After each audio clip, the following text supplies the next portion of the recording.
Welcome, welcome, welcome.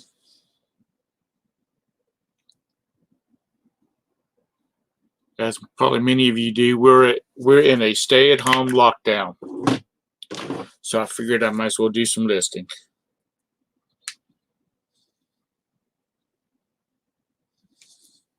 If anybody pops in and wants to join, feel free to do so.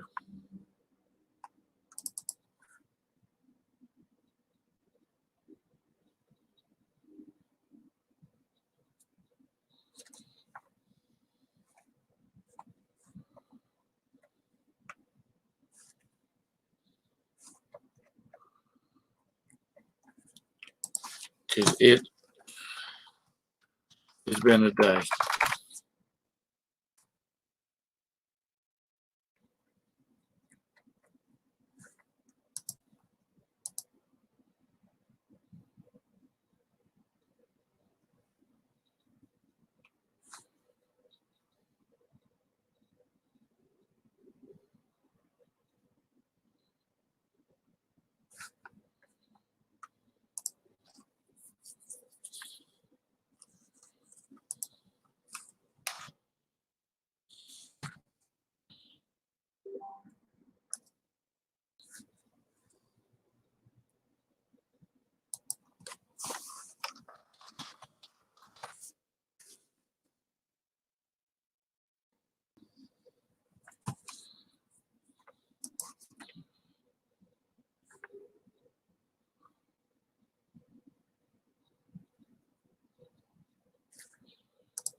So anyway, purpose is not just to do some listings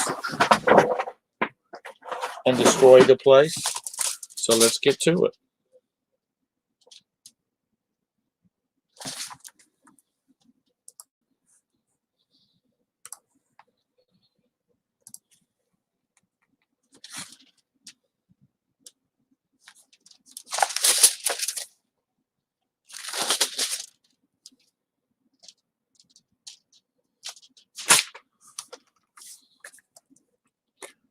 I hope everybody's having a good evening.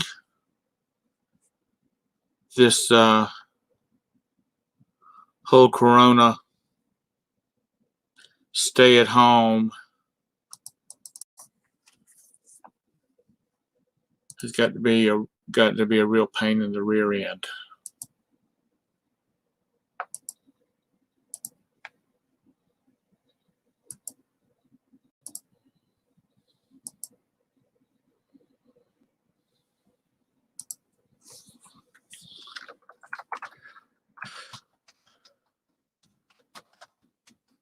Don't forget that we're coming up on the end of the month. If you haven't used your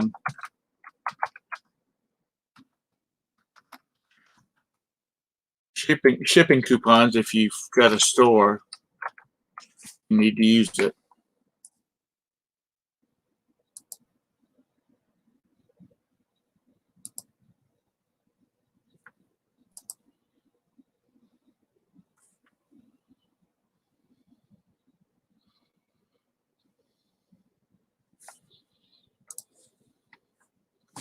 Hey Lothar, how you doing?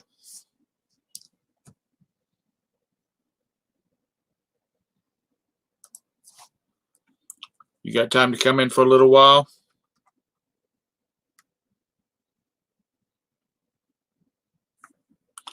If you do, I'll throw the link out there.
Anyway,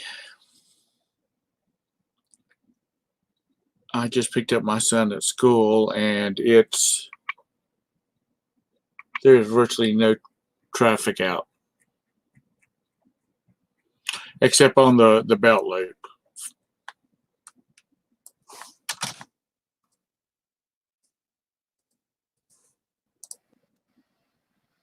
Hey, man. Hello, how are you? Nice to see you. Can you hear me loud and clear? Hold on just a minute. Okay.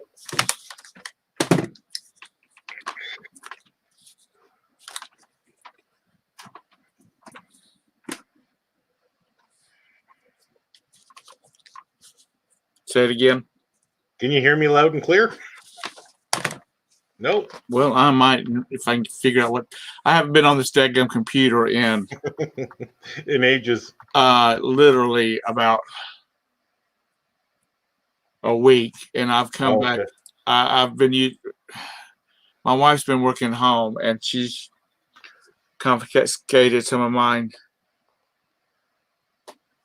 cables, and I had to go get more cables today to get set back up because I've been using my laptop, and it's just I had to reinstall a bunch of stuff and log in to things that I haven't had to log into for a while, and Okay.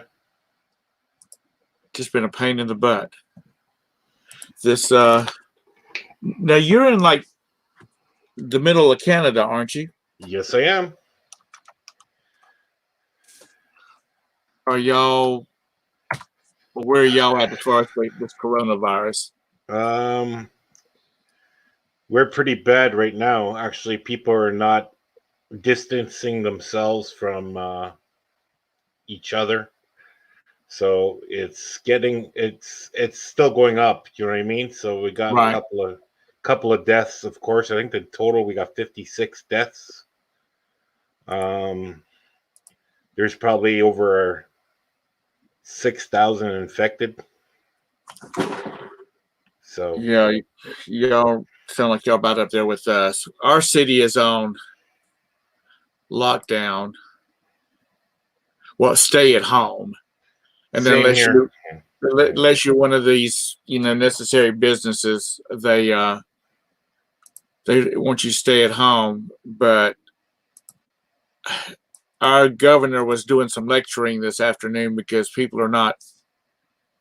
Well, honestly, I have a son that works for Sam's, and I took him to Sam, which is a club, a warehouse store.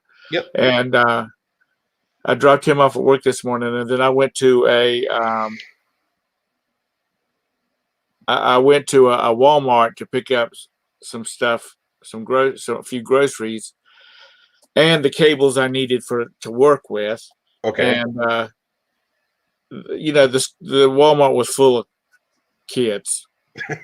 Of course it is. Yeah. I thought they were supposed to. God, I look like hell tonight, but I don't care. I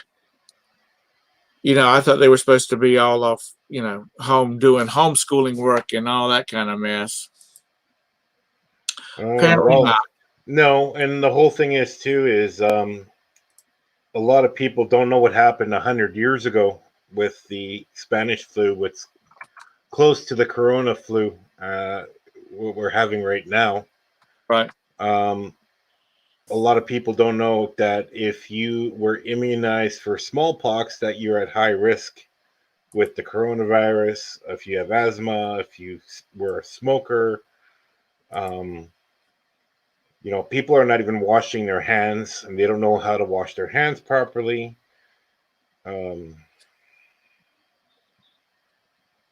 People are just being ignorant because they don't think they can get it. Right. And that's the same thing what happened 100 years ago in with the 1918 flu. Well, I'd say 102 years ago. So I mean, it will go away. I know that for sure. It will go away. But the whole thing is, if we have to all do a mass quarantine, right, and the problem is too, if people don't start adhering to it, the military is going to be called out. Yeah. To do it. and say, you know what, stay home with your butt. Don't go outside. You don't need to go outside. You shouldn't even go outside to exercise right now. Just stay in your front yard or in your yard. You'll be fine. Um, I think that's one of the problems too. Is people think, well, I'm going to go for a walk, and you shouldn't be ordering stuff from China right now either. You know what I Right. mean? I know it sounds brutal, but the virus can supposedly last on a product for 20 days. So, and they said they tried radioactive charges on it. It's like a cleaning device, Mm-hmm. and that doesn't even work on it. So it is considered a weapon. What they're considering it is a Class A weapon against the world, whoever released it. And mainly, sorry to say this, but 2 years ago, we had an incident here in Winnipeg, Manitoba, Canada, where the place I'm living at, we have a bio laboratory here in the city. Two Chinese people from China, from Wuhan province, worked in that place and stole stuff from there. Um, the Royal Canadian Mountain Police didn't do very much to it. There is a report on their website if you want to take a look at it. Um, and what did they steal? I think this is what they stole. So, and I do believe they're keeping secret and they're not being asked because I do think they do have an antidote for it or something for it, but they're not being asked or they're not being told not to do it, or I don't know. I can't figure it out. But this is a big, I think this has to be the world's biggest disaster. Well, we've had a lot more people just to die from the regular flu than we have so far from this. So Yeah. um, I think people just need to stay away from each other and Yeah. keep the stay at home thing going, and because I just prefer to just be home now. Yeah. Yeah. Running my son to and from work, I'm at home. My other son, he's on paid leave for 3 weeks, Okay. That's not bad. so we don't have to worry about that. But the Uh, whole thing, everyone compares this to the regular flu, and even those people who died with the regular flu, they didn't fill the hospitals in this manner. Okay, so when you had the regular flu, you didn't have to take an oxygen machine to bring air into your lungs to make you survive. right, Um, like yesterday, I was watching a show broadcast from Switzerland in the Italian part where they're bringing in 5 patients inside the hospital and taking 10 dead ones out of the hospital because they're trying all their best to keep these people alive. And they said everything they tried because of the pneumonia, right. they can't. It just doesn't work. And it's taking a brutal stake on all the hospitals. It's filling the hospitals to capacity where the man actually said we used to have 2 floors here and now it's gone up to all the floors and they have 8 floors in this hospital and they're all full of patients. So it depends on the person. It's kind of hard to say, but it's sort of a death sentence if you get it badly. Do you know what I mean? Right. So I still recommend to take zinc, 150 milligrams a day, and take 2,000 milligrams of vitamin C per day. Drink a lot of orange juice. To bring more oxygen into your body, you should be drinking club soda. A lot of people don't like it, but they're saying that might boost up your oxygen levels in your body to make you burp. So, that's one. Drink a lot of fluids and keep on washing your hands. Make sure your doorknobs are all clean. Your phone, your computer keys, everything. You know, Right. even your bathroom. We just got to do that for a couple. I think, like, I guarantee by May this should be all over. Yeah, there's been a bunch of school districts have shut down for the rest of the year. They're doing everything they're doing everything by Homeschooling on a computer. homeschooling. Yeah, I'm sorry, I was typing some stuff in a listing, but Well, like if you ask someone who lived in 1918, I remember when I was a child, I asked, I think I was about maybe 10 or 7 years old, and someone brought up and mentioned the Spanish flu, and they said it killed half of their family. So, because people didn't listen, people ignored they didn't know what hand washing, they didn't really do stuff like that. Do you know what I mean? right, So it spread more quickly because people actually didn't do, and they didn't, they didn't really quarantine the people properly either. And I could see a side effect. What they're going to be doing now is, we have a school across the street. There should be, depends on how big your city is, there should be 5 schools. You stay there until you get tested. Like, it gets roomed off if you got a cough or something like that, where you're not 100% sure, that these doctors come to your home, swab you, leave, come back, and say, hey, you got it. You have to be quarantined, or you have to, have a lock on your door. right. Because these people in Winnipeg here, 2 people got back from, who have it, They were diagnosed to have it, and they said, we're ignoring the quarantine, and they went out shopping, and That should be considered a crime. it is a crime in Canada now. It's a crime if you leave and break the 14-day quarantine, leaving your home, and they know you traveled in from the country and you have it. It's $1 million fine or 3 years in prison. Wow. I see it all the time where everyone thinks it's a joke for some reason. I don't know why they, you know.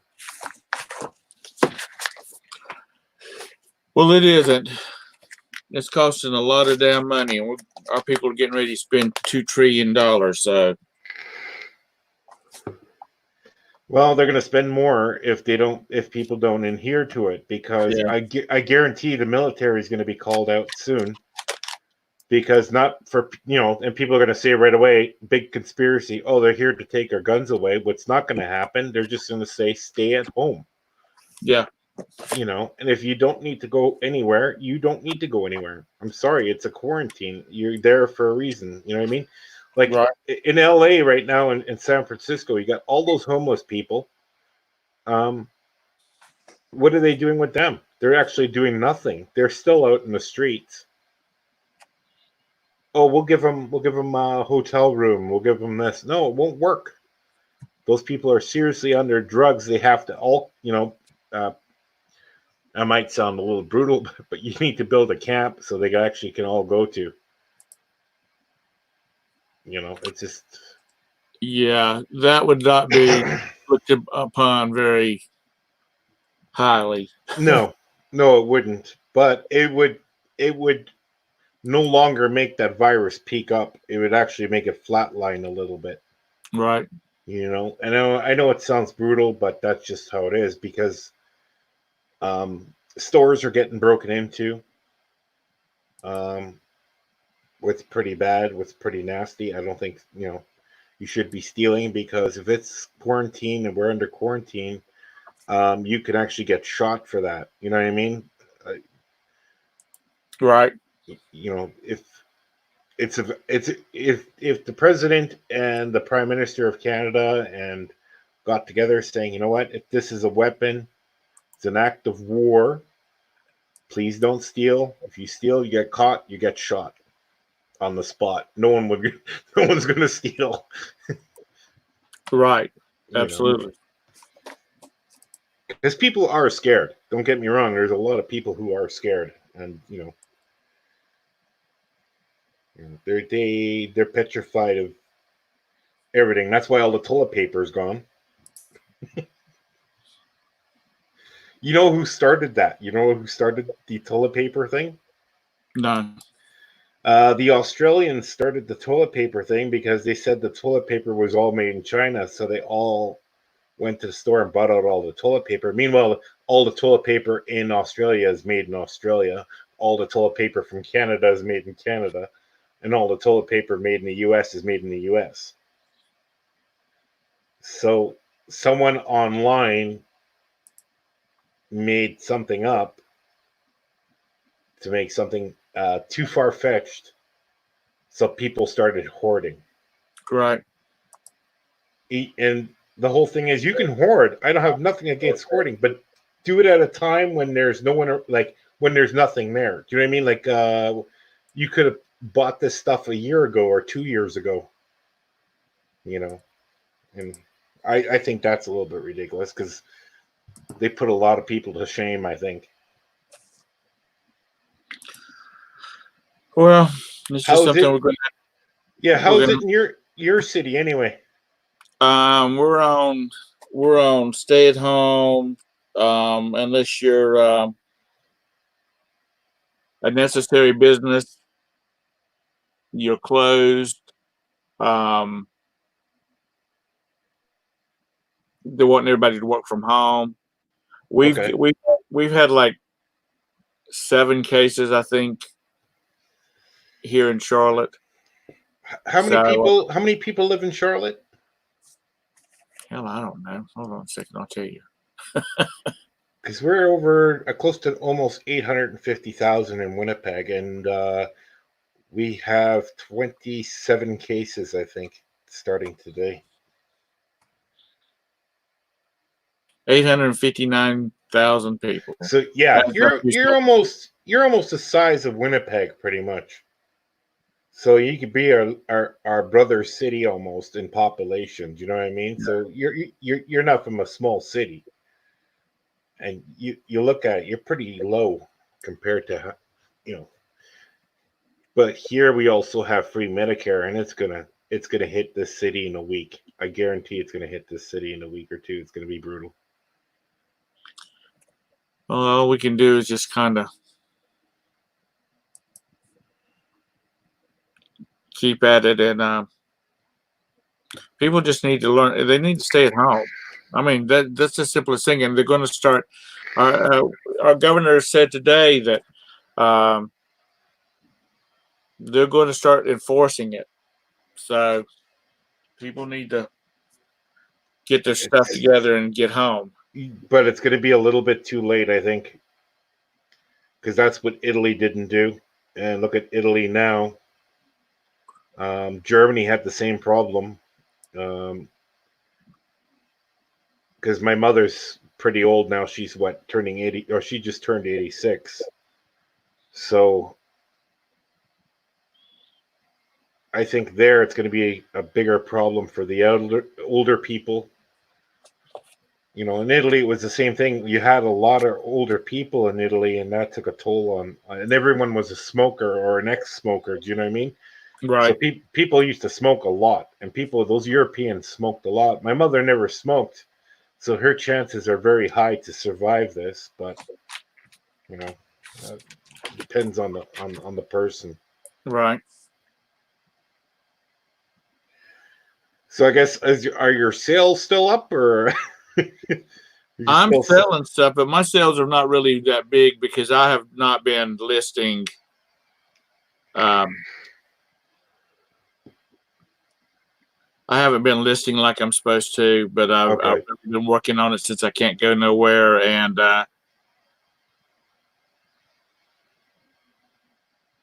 we have, if you have a store, an eBay store, Yeah. you get like 50,000 extra listings for April and from March and April free. So everybody's been trying to use those up. Oh, okay. I know that eBay's trying to, try if they get a bunch of new listings and stuff like that, um, they're trying to get.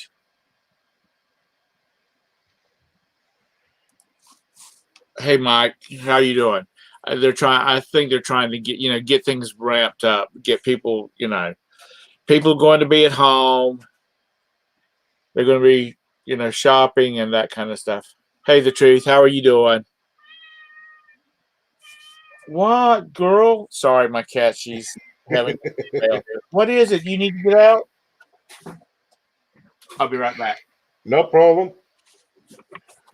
What is it? Let's say hi to the people in the chat room. I'm right here. There's a few people in there. Oh, there's 6 people watching.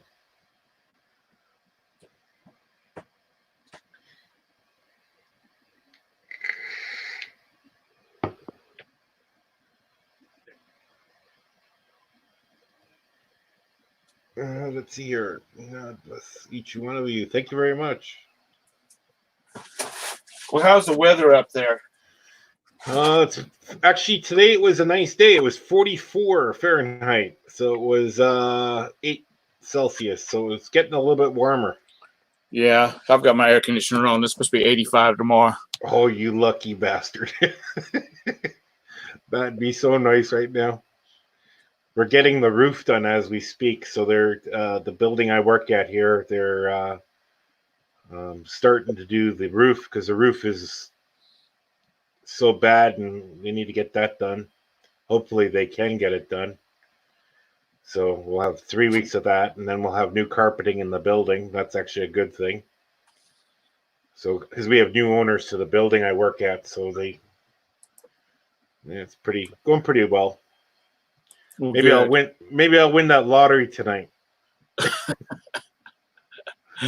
Do y'all do the Mega Millions and Powerball up there? No. It's called Lotto Max, and it changes week to week. So this week it's $70 million tax free. So you win the $70 million. You don't pay taxes. You only pay taxes on the interest when it sits in your bank. Right. So. Oh no, ours. They take a big chunk of it. You lose about 40% of it down here. And the reason why you guys lose 40% of it, because the lotteries there are privately owned. If they were government run, they can't double tax you. So what happens is they couldn't tax you if it was a government lottery. Right. So if the government took over the lottery and the gambling in the US, they wouldn't have to charge taxes on it until the person left it in the bank, and then it would make interest because you actually get more money from that interest. Right. Because then the IRS can't touch it. Like hypothetically, I go to Las Vegas, I win $100,000. By law, I have to pay taxes on it, correct? Yes. But as I am a Canadian, I can ask for those taxes back. I just have to come back and then pre-ask for them to give them back to me. Right. Okay. Our Mega Millions is 107 million, or you can take the cash option of 83.9, and my computer will catch up.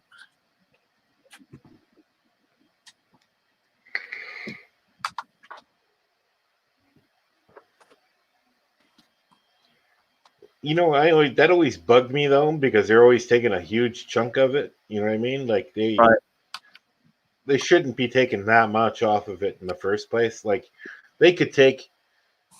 Well, here's the thing: is at the stock market is considered gambling. If you go to the stock market and buy stocks, it's considered gambling.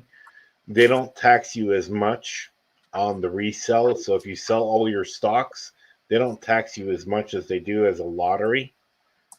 And these guys get back much more money. You know what I mean? It's kind of strange where they get away with murder. Well, out of that 86 million, you'd get about 54 of it back. I mean, you get to keep 54 million of it. Yeah. I mean, I could live on that. I mean, I would be glad to split it 10 ways with people. I can live off of $5.5 million. Oh, for sure. That would help. I mean, that'd buy me a house. You know what's really funny is because the oil has gone down really badly everywhere. In Edmonton, Alberta, right now, you could buy a $5 million house for like $1 million. It's or even $900,000. The real estate market has gone Is it? Yeah, because they closed the oil sands, right? So the liberal government here um, likes to shoot themselves in the leg. We have Justin Trudeau as our prime minister, Castro's son, we call him. If you're ever online one day, type in Justin Trudeau and Fidel Castro, how how those two look alike when they're younger. It will freak you out.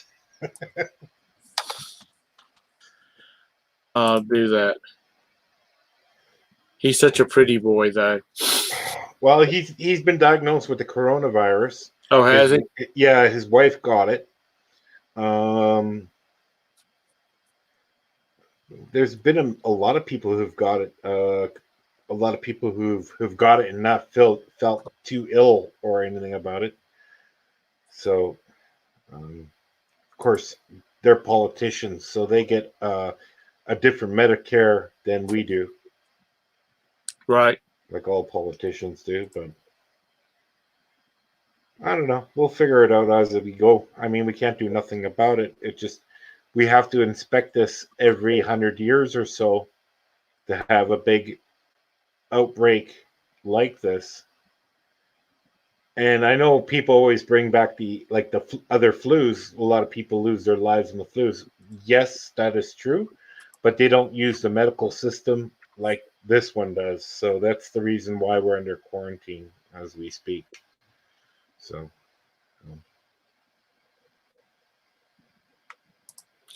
It's yeah, people just need to do the basic things of just staying at home well, and not just doing that and do is the hand washing and all that mess too. But yeah, but taking some vitamins to boost your metabolism up a bit. You know what I mean? And I notice people too. They love eating out of a box. They love buying boxed food. Make something. You're at home. You're not doing anything. Make stuff from scratch. There's probably 20 million videos on how to make everything from scratch at home, like cabbage rolls. Like you can make good stuff. mhm, Hypothetically, that you can actually eat healthy and start making. If you don't know how to cook, you can actually make something. You know, yeah, it's, but the food, like the food is going to be there. I'm not worried about the food. We went grocery shop, or I didn't go grocery shopping. The wife went grocery shopping today. Um, she spent close to about $500 in groceries, so we're good for about a month and a half. Just in case. And then the bakeries are closing here on Monday. Some of them are closing. So we bought extra bread and we can freeze it. My father-in-law lives upstairs now, so um, we got a deep freezer. So we put all the bread in the deep freezer and stuff, so it lasts longer. You know, so I right, think we'll be okay. See, I thought it would be a little bit more violent. I thought it would be, but I guess the Americans are all sticking together. They don't want violence around. right, But if this happened in maybe the 80s or early 90s, I think it'd be a little bit more violent. I think you'd hear more stories of shootings and stuff like that. right, But I think now it's a different stage in life. I think people are taking care of each other. They're friendly to their neighbors. Well, some of them, but they're not there saying, I'm going to come there and do something to you. They're not. I don't think they're doing that anymore. You know what I mean? right, Because they're like, have you looked at other big cities in the U.S.? What they're showing, they're completely empty.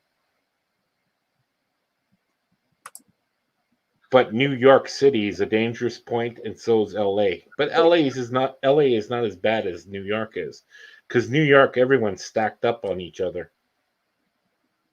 Like New York City must be brutal to live in right now because everyone is jam packed in a small area. You have a whole bunch of different cultures. Um, they had to call the chief rabbi in New York City yesterday to tell people not to go to quarantine themselves. They ignored the mayor of New York. So you're going to have an outbreak there. culture has a lot to do with quarantine too. A lot of people will ignore quarantines for their culture and religion. You can right now all these churches are setting up to do church online, so Yeah. you know we'll face the facts. I think in a couple of weeks. And I think in about the high point for the U.S. is probably going to be in I think 16 to 17 more days. Our high point is about the same thing in about 20 days, a little bit further from that. And then we'll see either more people getting very sick. And when those people are no longer here, I think people are going to say, well, all these people are dying. Let's do something more about it. And then that the tables will turn and it will slowly descend on getting the people to listen more. Right. Because I don't know, do you work from home? I'm retired. Oh, you're retired, but you still sell stuff on eBay, right? I'm in the, I sell some stuff on eBay, but it's going to. Okay, you're going to have to go someplace else tonight. I really need you to go away. That cat grew up. He just. This week has just been nothing has gone like I wanted it to because everything's different, and hopefully by Monday we'll be back on an hour. Yeah, and I've been like that too, where nothing seems to work out, and then I told people because I'm the maintenance man here, I sort of fix things too, where I put people on hold for fixing certain things, and I said, listen, give it 2 weeks. You don't really need that part in your apartment right now. It's not necessary. It's not an emergency item. I'm not going to bother with it because it's gotten a little crazy where some people are getting angry about it. It's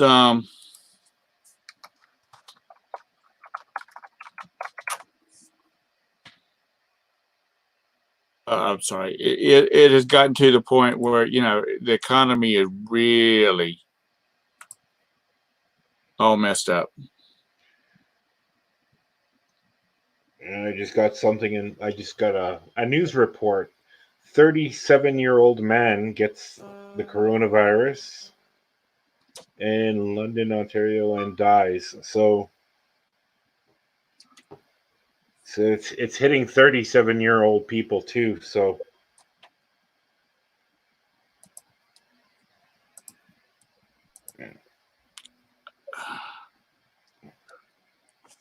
oh man, this is all messed up.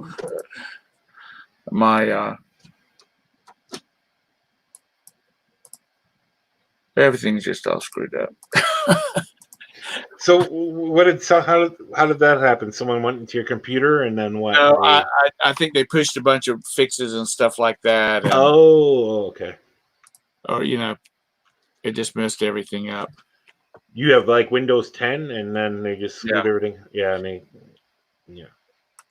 I think they pushed. I think they pushed some. I think they pushed some fixes.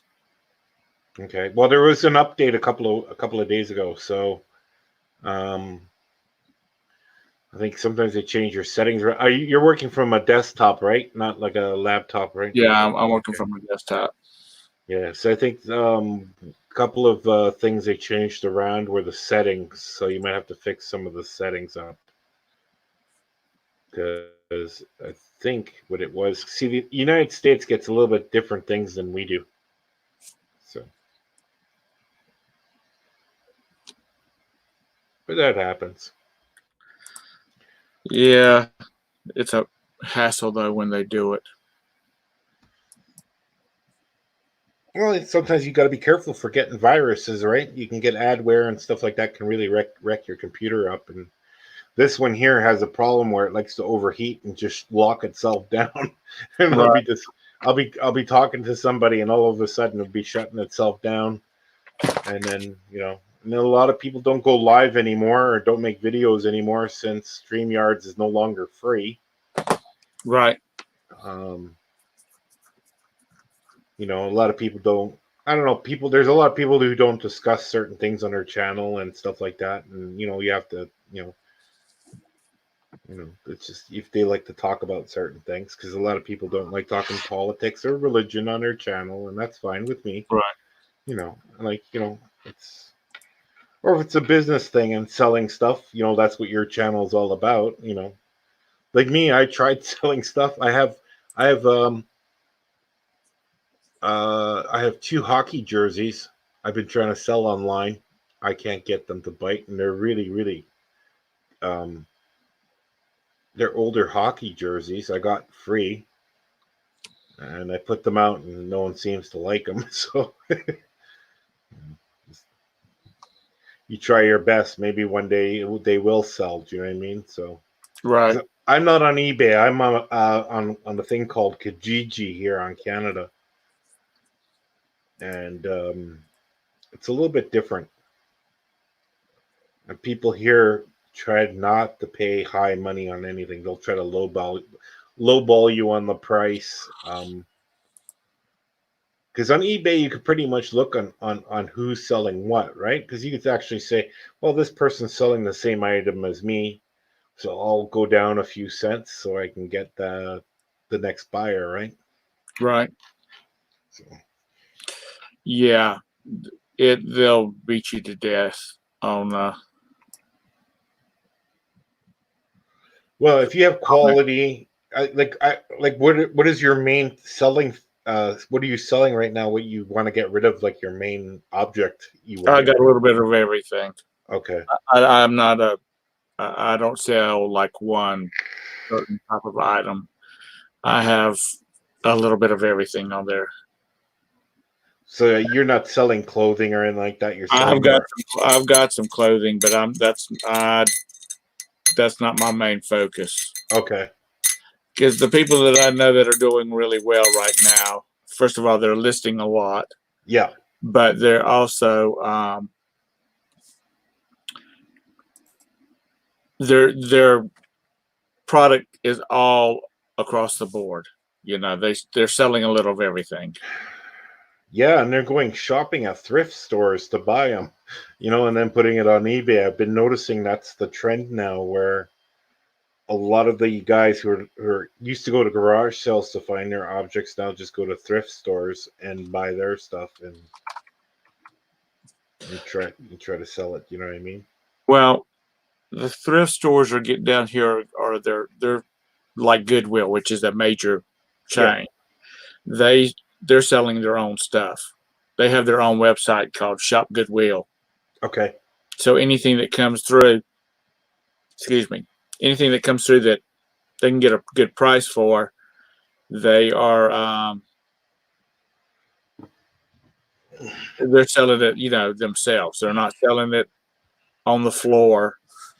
So Oh, okay. so a lot of there's not as much good stuff floating across. They'll let stuff go by at times, but they're still not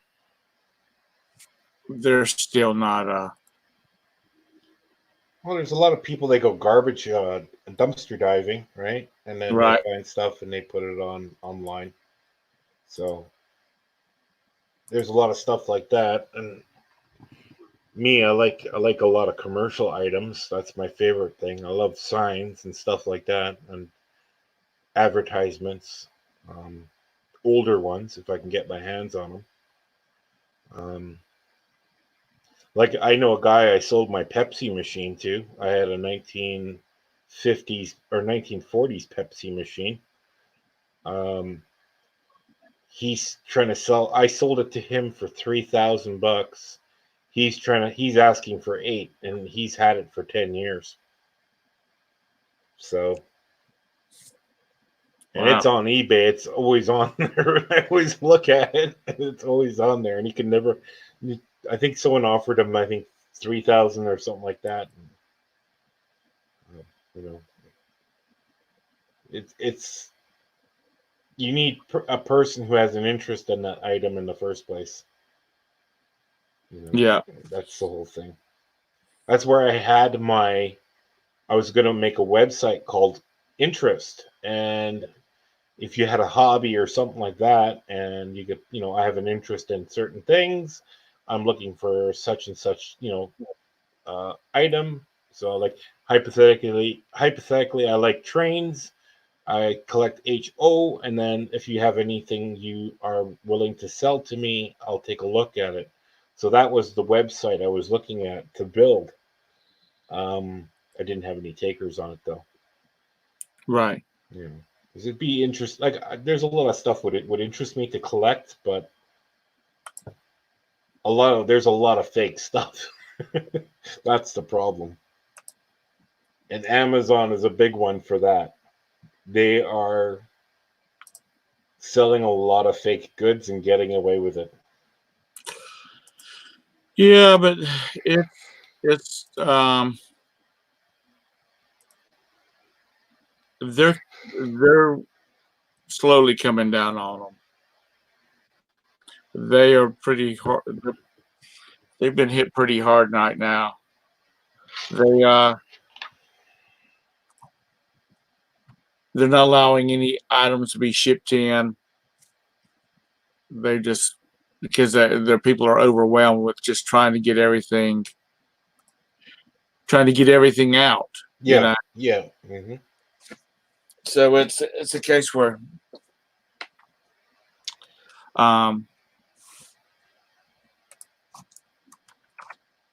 See, I remember when I was selling furniture. Like, what the stuff I used to sell was really kind of the rare stuff, and I would sell the pharmaceutical, like the old pharmacy stuff, the old mom and pop uh, shelves in the stores. I'd make a fortune on those, and you can't get those anymore. They're like a lost item now. You can't even find them anymore. They make them like new, so they make a copy of that version. So, hey, how's it going? Doing good. hey Glenn, how's it going down there? Slow. I mean, they haven't started, martial law or 100%, but essential businesses type deal. I still go to work. It's actually safer. Plus, I can eat down there, and then I can do my laundry down there because I got washing machine. So, and I got to feed my puppy dog down there. So, I guess if they ever said anything, I was like, well, I need to feed my dog. So, but it was weird. I talked to one bike shop. I deal with other bike shops, and one was in like Georgia today. And he said they haven't shut you down. He said, well, I'm considered essential because I sell parts for street bikes, which, I have street bike parts technically, nuts, bolts, and certain items, but we don't sell street bikes, as far as, KTM makes street bikes, but we don't sell them, So I guess if I ever wanted to fight it, I could say, yeah, I have street bike parts, maybe. Is that all you sell? Is like bike parts in total, or? Yeah, for my brick, I got a Parts. brick and mortar store, family store. We sell KTM dirt bike parts. Okay. But besides eBay, I got my personal eBay. Then I got eBay for the work, which we sell bike parts on that. And I actually shipped out 3 or 4 items today.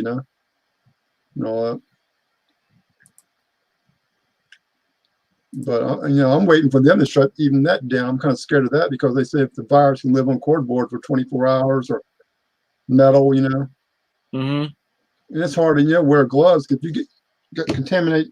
Even if you wear gloves and you touch something that has it on there, and you're putting it to your box together, you're still transforming for that so-called CV-19. Technically, you might not get it on you, but you get it on the other items. Have any of y'all like any fast food yet? I'm sorry, say it again. Any of y'all eat any like fast food as far as getting to go, like through drive-throughs in the last few days? No, I know. I refuse to eat out, so I haven't eaten out in 7 years. Right. We ordered pizza delivered tonight. Right. Okay. Like if you go through a drive-through, there's between sometimes 4 people huddled up next to the window. So, man, they say the 6-foot rule. I'm saying shit. They only have the 2-foot rule. Yeah.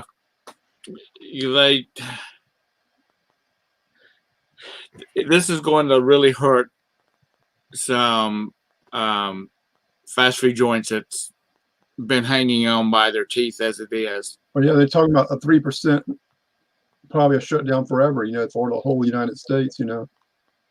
Right. I could probably get you to stay open if you really wanted to. Do you sell motorbikes, like complete motorbikes, KTM bikes, or just the parts? Just the parts. I don't sell the units. Okay. If you can get a hold of somebody who sells the complete motorbike to donate one to the hospitals, to a doctor, or to use while this is happening, and if that bike breaks down, you have the parts, so you can actually stay open that way. Right. I gotta be careful how many people are listening to this right now? About 9 people. Okay, actually, the CEO of one of the biggest hospitals in Baton Rouge Yeah. is my customer. Okay. I mean, he's been on TV with the governor already. As far as when the people are coming up and all that. But that's dirt bikes. I can't do street bikes because I'm not licensed to do it. Okay. You know. But the military has motorbikes too, so that's what they're probably going to use. Right. I think They're the way that it is in North Carolina. It is set in stone. If your primary business is not an essential business, you well, like as the owner, Glenn could go in, Yeah. but he cannot have employees and okay. But I have done some transactions. Actually bring it out to the customer. Okay. They call me for a credit card. One time, a couple of them I went out and got the credit card, but I said, call me with the credit card and all that, and I'll write you up. Yeah. And all that, and just like a regular phone sale. I think you're going to have to do that then. Like you have no choice in the matter to do that. But that's if they can actually shut me down on that if they wanted to. I've done a couple of them. I pick and choose. Some people, I get people. I live in the hood. Okay. I have a couple of people banging on the door, but I'll stay at my computer because I got to monitor who drives up to the car window now. Okay. So if I get out, they don't. I'll just wait to them. If they don't have sense to call the number on the door, it's plastered on the door.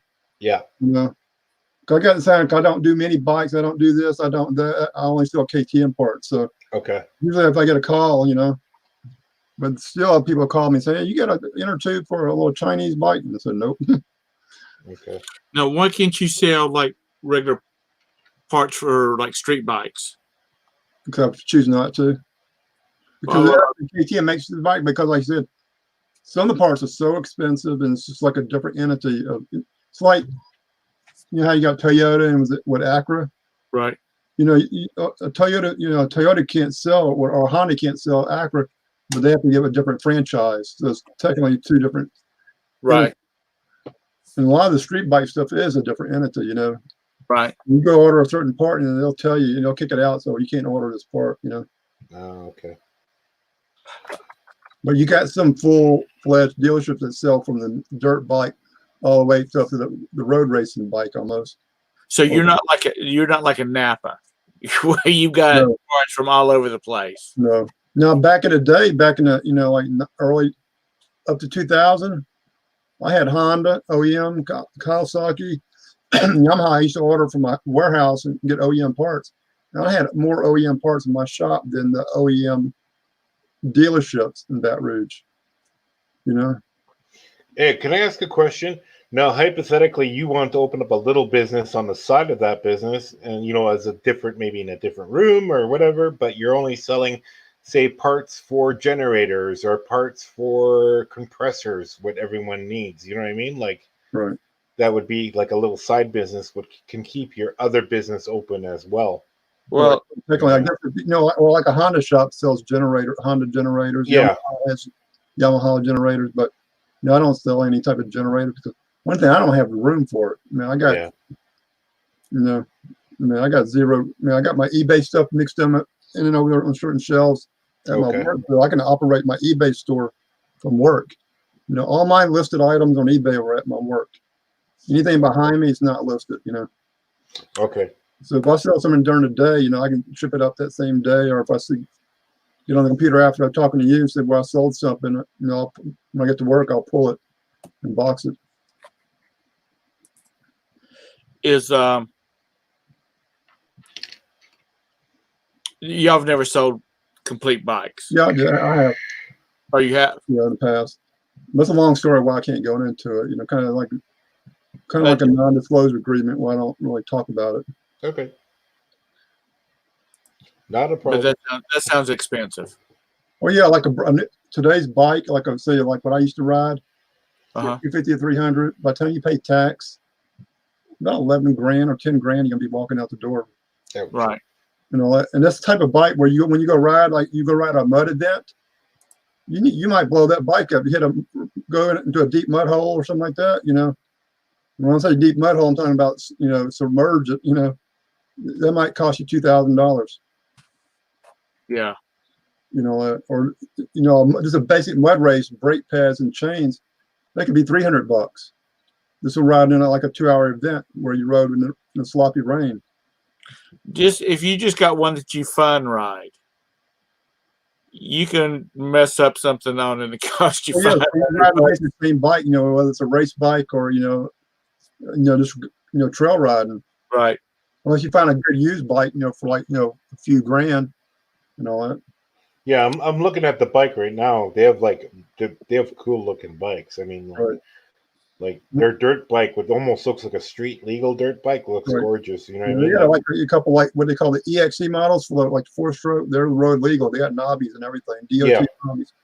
Then you got the new TPI, which is fuel injected. And those are hitting about, you said, almost 10.5 to 11 grand to walk out the door. Then I don't know if you look what you're looking at. You see like factory edition models. Yeah. Okay. They made a factory edition model bike so that when you race pro supercross, they got a rule where you ride a production bike. Okay. So if you make a modified super bike, you sell to the public, and the pros get that bike, they can do a lot more of the things to that bike, because the average pro, man, you're talking about over $100,000, $200,000 bike. Okay. But if you get a regular factory edition bike, then that you start, doing things right, using certain items in that bike in the pro ranks. Who makes these bikes anyway? They're made KTM. They made in Austria. Oh, they're from Austria. Okay. Okay. KTM is a motorcycle brand. Right, a brand. Yeah. Okay. See, I was wondering about that because, I'm half Austrian myself, so that's actually. I don't know if you from over there. What about? I can't pronounce the name. Meta Garfria, MITT. Okay. But that's the factory where the town is from. Okay. But kind of like give you a hint, like on the amateur level. Okay, you got what you call Loretta Lynn's, which is probably going to be canceled because of this stuff. You got little classes for the 50s from like 8-year-olds to 10-year-olds and 12-year-olds. Well, basically a stock bike. Well, they started making what they call an SXX model. And they got to make 200 of them to be legal. They put different what do they call it? It's basically a starting device on the forks. That makes you go faster. Get you a better start. Mm-hmm. And it's like a $50 item. But if it's already on the bike, it's legal to use it in the stock class. But if you add one to another bike, so the regular model bike, it's illegal. So they're doing a lot, putting on $1,000 of goodies that benefit that bike, when you buy it, and it's, off the showroom, and makes it legal to race in the stock class, not the modified class. Because if you do certain things to your bike, and not even engine performance, but it might be considered modified. But if you buy a stock bike already on there, it's considered illegal. Legal. If you go to a dealership and buy a NASCAR, right, and be able to show up to a NASCAR event, but you can't go to buy a regular Ford and show up to NASCAR. Right. This is the only sport where you can come to my shop and buy a bike, or go to any shop, whether it's Honda, Yamaha, Suzuki, show up to an outdoor national. As long as you got your license, you can race that bike. Wow. You might not do too good, but like I said, But hey, you Craig. proper outdoor national on a stock bike, What's up, Glenn? I think I passed that factory. Yeah, it's near Salzburg in Austria. Salzburg, yeah. See, near the German border. Well, I went in 2014 or 13 for the dealer show. That's where we stayed at in Salzburg. Yeah. Okay. Oh, That's Uh, where we make steaks, right? Salisbury steaks. yeah. Yeah. So you've been to Salisbury before? So you're familiar with it?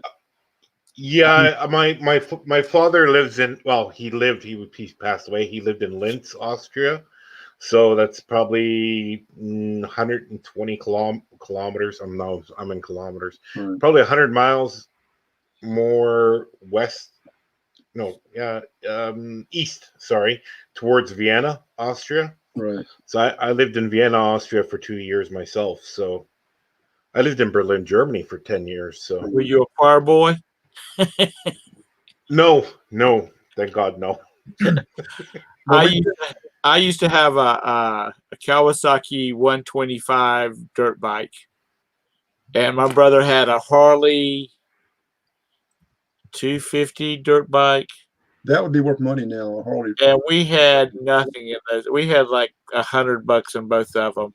We took two or three of them and put them together to make one that would run, and we had more fun with those things because when my family's from Horry County down near Myrtle Beach, and there's like millions of acres or hundreds of thousands of acres of timberland, and we knew people that owned all this timberland, so we'd go down there and go riding, and we would go places. These guys would come up with their $1,000 dirt bikes, and like, oh, I am not going down through there. I might mess something up. But we had the best fun with those pieces of junk. And I mean, I dropped mine into the PD River one time, took it out, had to load it back up on the back of my uncle's truck and take it back to his shop, which he was a mechanic. He had a really nice automotive mechanic shop, and we would do what we needed to do to get it to run again, and we were off again. I mean, it was a lot of good time. My dad said, and I was in my late 20s. He said, if y'all get hurt, you're getting rid of those damn things. What's really funny is What's really funny is people in Europe use the mopeds, right? Like they're all on the little mopeds, and what they do is, yeah, and it's like they make them. They usually go up to like 20 miles an hour, but they'll put them up to 80 miles an hour. Have you ever watched the show Top Gear? Yeah, it's a car show. They do this one thing where they had these like shows where they would drive across a country or something like that, and they went to Vietnam, and a $10,000 car here at the time they were filming this thing was like $40,000 there, because they had just was still beginning the importing process. So anyway, they did this show on motorcycles, and you would see these guys over there on the streets. It was bumper to bumper or a kickstand to kickstand, whatever you want to call it, so crowded. And they would have on the back of them, they would have like sheets of plywood, or they would have like a rack, and they would be stacked up, 5 feet high, full of boxes and whatnot. Well, some of them had 4 and 5 people on it. There's some guy had a wife and 4 kids on it. Yep. I got a picture hanging on my shop, little newspaper, and all of them are wearing helmets. It's like you could tell this is a middle class family on a moped. From looking at the way they're dressed. Right. All of them wearing helmets. All of them got nice clothes, but they're like I said, all riding a little moped. Or scooter. It's all they can afford. Yeah, because the twist of that show, that specific show, was they gave them a box full of money, and they gave them like 10,000 of those dollars or whatnot, and they're thinking 10,000, we're going to be able to buy a nice car. And then they went to car dealerships, looking for a used car, and they would just basically shut the door. That'll get you a week. Well, normally in that show they were racing each other too, right? Yeah. I know one time they were racing, trying to get whoever got there first. Or one time they had like a car. One time one of them had a jet ski. Yeah. Off a big river, and they said, "Okay, who can get first over to that other side?" Yeah, they had to take the motorcycles and convert them to some kind of boat. Like one of them had made a paddle wheel, that type of thing. I really like those shows. So, Craig, how's things down in Alabama? They are. Are you not? Are y'all? Yeah, on house arrest or what? They're talking about shutting things down. I don't think we're officially on house arrest, but it's they. What's really funny is I had house arrest for 9 months, and now this is karma. Now all of yous are on house arrest. Yeah. Our governor Go I ahead. think, is getting ready to get serious with people if they don't start getting in line about staying at home. Well, see, Louisiana ranked number 3 or 4 my cases, and number 1 as far as growth, which is kind of crazy because of New Orleans. And we had Mardi Gras 2 weeks ago, so all these people down here, they got sick and didn't know it when they went back home. That's probably where it came from. I bet if they started, how many they need to raise their hands that, hey, was you in New Orleans 2 weeks ago? That's the scary part is how many people had it before it really became widespread and well known. Especially if they trace it out, like say, where was you at, 2 weeks ago? You start tracing where everybody was at, People just need to stay at home. If they don't have, like my youngest son is a lab scientist at for the hospital authority. He's got to go in. Right. And he's got a piece of paper if he needs to show it to anybody, so he can continue on his way to or from work. But and then my Sasha, he works at Sam's, and he's, they're still pushing food and stuff there. So he's got to go in. If it's a food place and then these stock people that work the warehouse, they consider him essential, Right. And then my oldest son, he works for Goodwill, and he's on 3 weeks of paid leave. Right.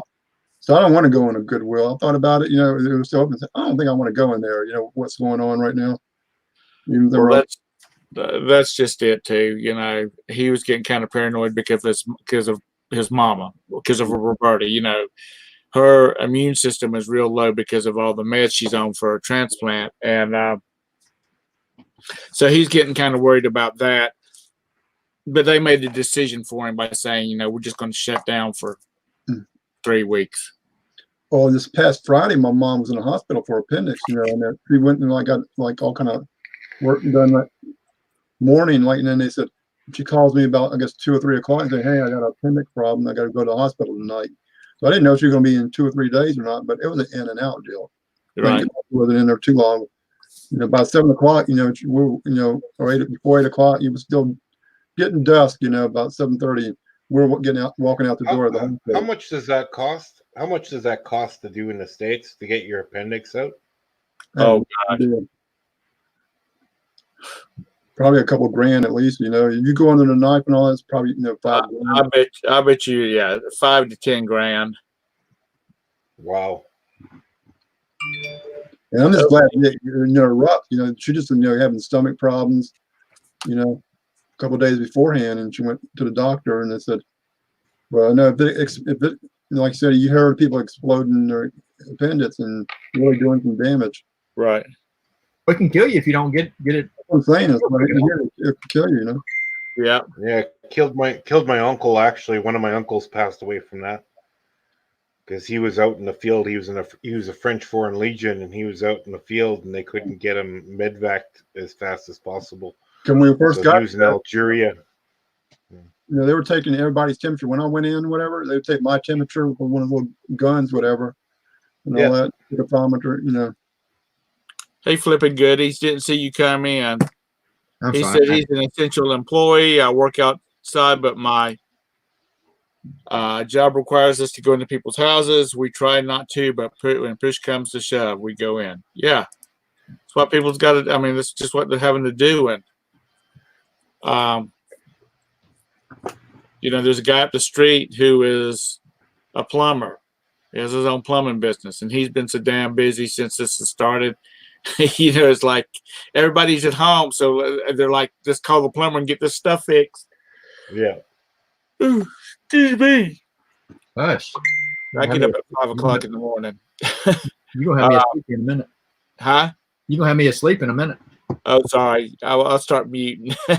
Nah, that's all right. I'm kidding. But now you said that didn't you say that they've shut schools down for the rest of the year? They have here. Yeah. They're like, next few weeks here, but that's I think gonna be basically all sports, is gone, like you said, all schools probably I'm guessing it's gonna be shut down for the year.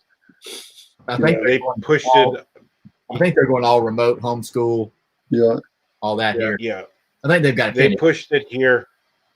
I think till 1st of May they pushed it till, and then it's a wait and see.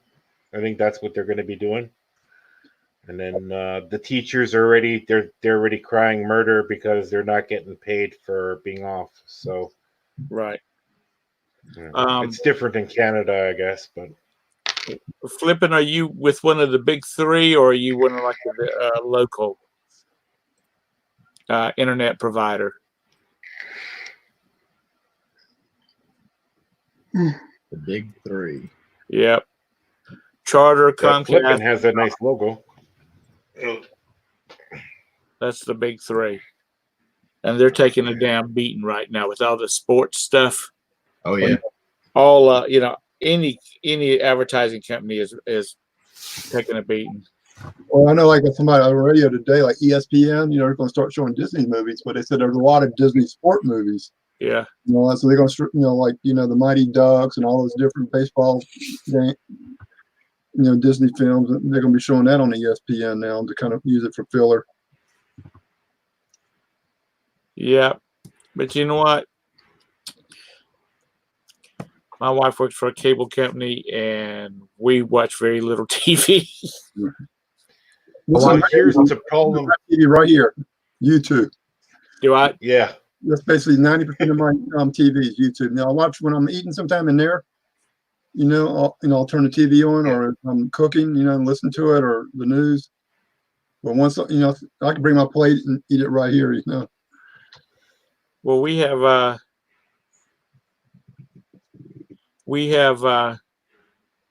Netflix, so we watch a lot of Netflix too, but we don't watch cable. Yeah. I don't even have cable. Joanna, you're in like Illinois or Idaho or someplace like that, aren't you? Isn't it still cold up where you're at? It's getting warmer. It was 87 or 88 degrees here today. That's about what it was. Oh. It was 85. I got my truck and it had 91 actually, Wow. It's 44 here. But outside temperature was 85, but inside the truck was like 91. But I think tomorrow it's supposed to be break a record or something, maybe 88, 89, maybe. It's supposed to be 85 here tomorrow. That's hot. Illinois. That's hot. Okay. I hate identifying clothing. That's why I don't like buying it so much. Well, like you see, you walk in a good store, that's 90% of the store is clothing. So it's just finding the right item, I've tried to get more picky with what I picked up. I went the other day. I think I went Friday. What's today? Friday. I went like Wednesday, and the store was just about empty. There's hardly anybody there. I'm like, if it's going to be empty, I'm going to spend some time in here and look through clothing. Because there wasn't anything else. Like a couple. If you want to talk about, if you guys want to talk about clothing, someone in my building gave me about 25 pairs of jeans would fit me, and they're all designer jeans. Someone else gave me 2 bags of t-shirts, just t-shirts, brand new. I think he wore them maybe once or twice. And I'm going, I don't have to buy clothes ever again. Nice. So the only thing I don't want is the hockey jerseys, and I can't get rid of them. Well, I found a lot more nicer stuff for myself at thrift store sometime. Yeah. As far as selling stuff, when I a few years ago when I started really trying to sell stuff, I found more stuff by mistake, just walking down the aisles super quick, and someone catch my eye and all that, put it on eBay, whatever. And I can, I might sit on it for a little while, but I'd flip it fairly quick versus sitting there doing this. And it's okay, no. Versus, Well, I go through t-shirts like crazy. So Right. got these Reebok t-shirts. Like I got older clothes like I'll use for painting and everything else, but I got sweatpants. I got all these I mean, I want to give some of the stuff away because I just can't use them all. Like some stuff I won't wear. Good morning to you, Fleur. It's only 10:15 our time in the evening, but good morning to you too. Where's she from? I have no idea, but she's. I think she's from the Philippines. Philippians, that's in the Bible, isn't it? Yeah. What time is it in the Philippines right now? I wonder. Morning. Morning. Yeah. Google will tell you. Yeah, I don't have a Probably- phone anymore. I don't want to hurt that. That's what I usually do. It's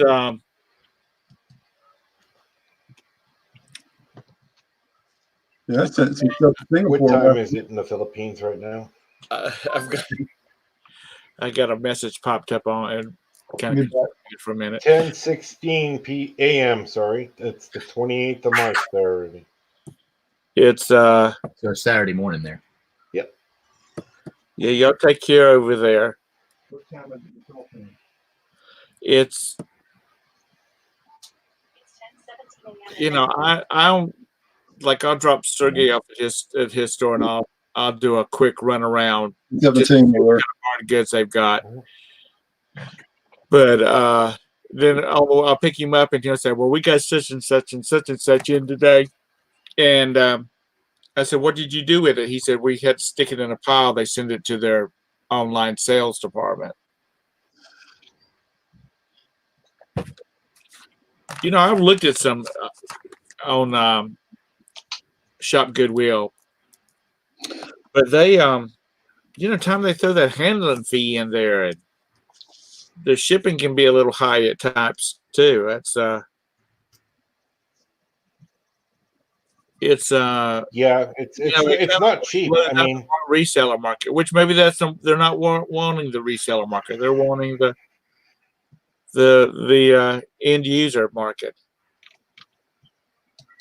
Yeah. And it's the same thing if you buy something here from a secondhand shop or Goodwill or Value Village, they call it up here. The stuff is already too far gone. Do you know what I mean? It's like it's already faded.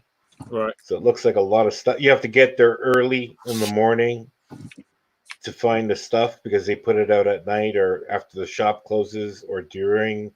And it's always, I think they put a lot of stuff to the side what's really good or collectible. And that's, I think. I have bought T-shirts and I'm like, I shouldn't have bought this thing. This thing is faded and it's distressed looking, and then I'll go on the eBay and I'll look and I'll find the exact same one that looks like this. It looks exactly like it, and I'm thinking, oh, okay, well, this must be that must have been the style that it was in.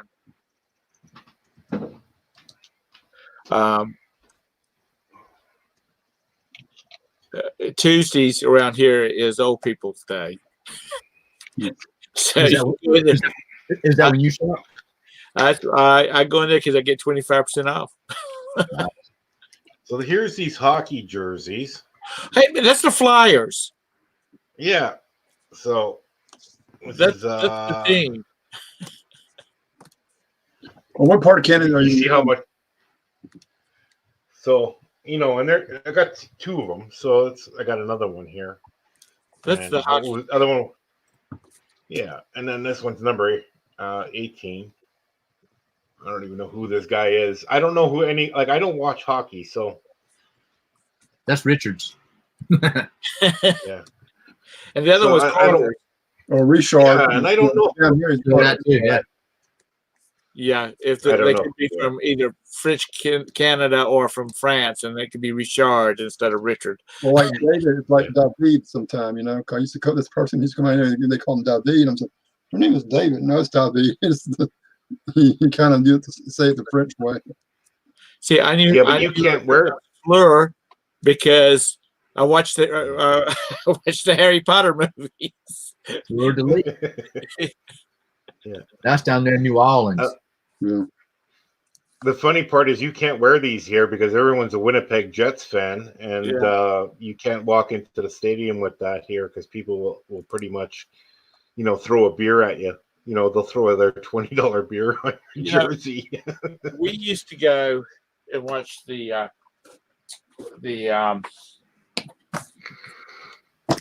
our local minor league football hockey team, and it was real convenient to get to because you'd go over here to a train station, take the train all the way uptown, and you're right there at the arena. We'd go in and watch. Yeah. And when they would always do they would do the opposing team. These are minor league people. They don't most of these people do not have fans that follow them. So we've always cheered for when they would call the opposing teams players out. We always cheered for them because just to let them know that somebody appreciates them coming. The Checkers. That's our minor league team. Okay. Yeah, I think ours were called the Kingfish when we had it for 2 or 3 years. We had the Moose. A major league soccer team. I got a jersey here too, another one, but no one likes the Moose. It was like a farm team, and I think they play together with you guys down in the States all the time. So we'll see what happens. Hopefully, this is all over by May. Yeah, I hope it's over sooner than that. I hope, but I don't think it. I want it to be done and get back to normal. Good luck. Because Roberta's going to be working home for like 6 weeks. No wonder you've been in a bad mood. No, it's not that. It's just, disrupting my whole schedule. Yeah. My wife has been off in the mornings. Yeah, I was about to ask you, did she have to go into work today or? Yeah, she was off yesterday. She's like a unit secretary at the hospital, and they've got a ratio they keep with when people have to work. If they've got so many, they gotta have so many workers per patient for a certain number of patients. And she doesn't work if they've got less than 11 patients, and they were at like 9 the other night. She called in right before she left, and they said, "No, we've only got 9. You don't have to come in." And then probably after about 2 hours later, they probably had 14. And it went just the opposite the way a couple of days before that. She went in and she called me about 3 hours later, said, "We lost a couple of patients. I can come home now." Right. My niece is she's a BSN, but then she became a floor nurse, in charge of a whole floor. And now she is the head of a whole department as far as the nursing go. And this has been working her to death. She's been having to get up and go in at all hours. And I told her that's what she gets for making the big bucks. Yep. The further you go up the food chain, the more you have to do. How's your sales been, Craig? Yeah. They could be a lot worse, but they haven't been bad. I think I sold 2 or 3 things today. I have to pop over there and look. I hadn't shipped them yet. Yesterday I shipped out 1 Macari. I've got 1 Poshmark that I dropped off today. What did I sell today on eBay? I got 2 sales on eBay. Come on. Sold another GameCube game, $12, and I was talking to Dusty earlier on Facebook Messenger. I said it's dang 87 degrees here in Alabama, and I'm selling heating blanket controllers. Those things sell year round. They're not cold up here. I bought 2 of them, and they sell quick. Well, you figure like parts of Colorado, they got like it's probably in the 50s or 40s sometime year round in certain parts. I bet. I hadn't even looked to see where it's going. Well, Nikki's liable to have snow in the middle of June. Well, it is going to Minnesota. More. Yeah. Go ahead. Joanna was saying, "Woohoo, GameCube!" Yeah, I don't have any GameCube games left. I've sold like 4 in the last week, and they've all gone for good money. Sold two of the Mario Sunshine. Got 40 and 45. Sold what was the other one? I've already shipped it out. Had some crazy one paid and shipped. Kirby Air Ride. Got 27 for it. And then got That was the guy that hops around from one. No, that was Cubert. Yeah. The one that hopped around from like one square to another. Yeah, like a pyramid of squares, and you jump up and had other people trying to catch him. Kind of weird, funny nose. I don't see GameCube very often in my thrift store, and I don't see Nintendo 64 very often. I walked in the other day, and I was like, jackpot. I bought 4 Nintendo GameCube games. I got the 2 Mario Sunshines, the Kirby Air, and the other one I just sold for 99 cents a piece. I was like, score. Joanna says it's because people like her pulled her GameCubes back out. Yeah. Was that a Microsoft? The GameCube. Nintendo. Nintendo? Yeah. Mm-hmm. I sold, I think about 4 or 5 games, Nintendo 64s for $100 each. Without the games and without the cords, without the controllers. I had 2 with the controllers and 10 games. I got $250 for. But that's 250 Canadian. That's like $37 US though. No. I'm kidding. Almost. We're almost there though. Yeah. We're almost there. From what I hear, it's trending up. What? I'm sorry, I didn't hear you earlier. What part of Canada you in? You know where North Dakota is? I'm about 75 miles north of North Dakota border, so I'm in Winnipeg, Manitoba, Canada. Okay. He's cold. So I'm right in the middle. I hadn't been up there much. I did some work up there years ago, probably about 20 years ago. Did some work way up north, like Fort McMurray up northern Alberta. Isn't that Alberta? Yeah, that's Alberta. Yeah, that's a little bit. About 10 hours, no, 12 hours away from us. Did some work up there for a week or so. Did some work in is there Regina somewhere? Regina. I'm sorry. I'm in the southern United States. He's got a cousin named Regina. I did some work for a Finley Forest, which I thought was in Prince George or gosh. That's Prince George, Alberta. Yeah. Yep. And then spent the night in Vancouver, and then took the ferry ride over to Victoria. Victoria. Oh, that was beautiful. I took that first ferry ride early in the morning, like 6 o'clock in the morning. It was incredible. And spent the That's the one part of Canada I don't like. I don't like Vancouver or Victoria. It rains there all the time. Manitoba is always sunny. We get the most sun. I think we get more sun here than anywhere in the world. It's always sunny here. So if you love the sun, the best place is to be here. I have a friend that lived in Seattle, and she and her partner had to move because the consistent rain.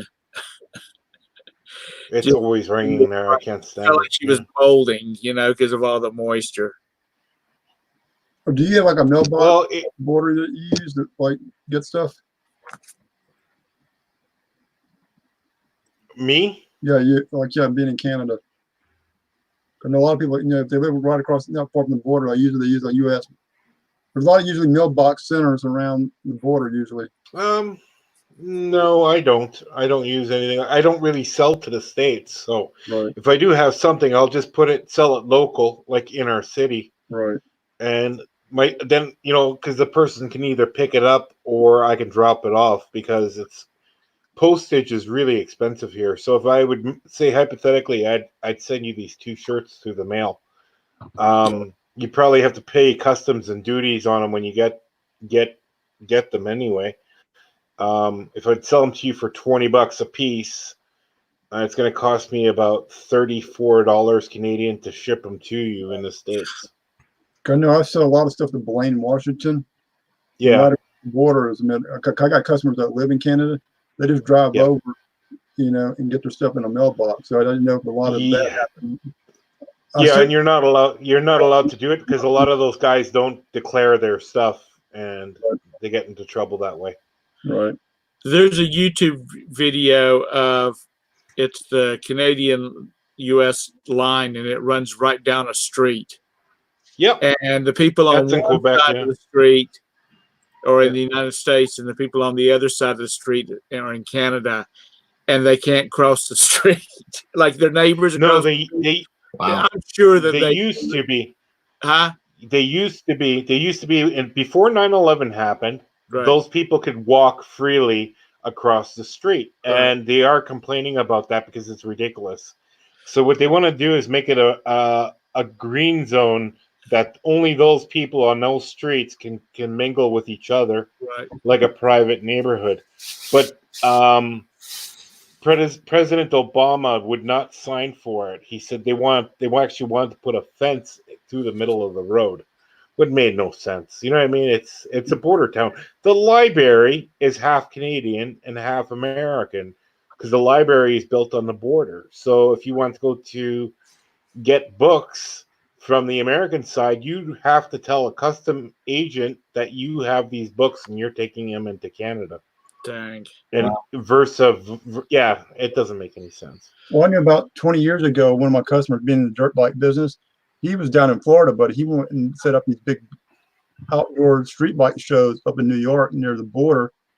And all the Canadians would drive their Harleys or big Gold Wings across, strip, Yep. and then they would put stuff on the bike for them free. They brought their mechanics and say, hey, you buy a product, we'll put it on for free or very little charge. They put all kind of, the mirrors and saddlebags, go back and declare maybe $20, I just got this one saddlebag. Yep. Not everything, the other $2,000 of parts on the bike, Yep.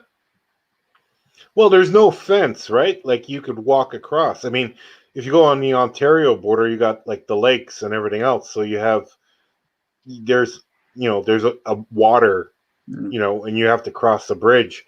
But in our province, there's nothing there but a farmer's field. You know what I mean? Like there's farmers who talk to each other. And then the funny part is they'll send drones over to look at people who's coming in. Like, because first of all, marijuana is now allowed in Canada. Right. So there's a problem with that going to the US, but not really in the big thing. But if you really, really wanted to, there's places you could drive through and they're not going to stop you. And there's places you can walk across. No one's going to stop you. Even if you came up here, that's how all the draft dodgers came up here. They didn't stop at the border. They just kept on walking right through. Well, like that place. And then when they got here, like that place, it's this, like literally, it's like a street and houses are on each side of it. How are you going to secure something like that? You know what I mean? I know. Beulah lives on one side, and she got her favorite roast recipe from Charnel that lives on the other side of the street, who is in Canada. I mean, it's really ridiculous. Buffalo, there's a place here in our province called Buffalo Point, and it's actually a part of Minnesota that the only place how you can get to it by car is you have to drive through Canada to get to the U.S. again. So it's in the Lake of the Woods in Ontario. So it's still United States, but you have to drive through Canada to get there. So it's like, I think Alabama or Georgia is kind of like that. You go like Alabama, Georgia, Alabama, or maybe vice versa. Yeah. Sure. Yeah. When we went and got the twins from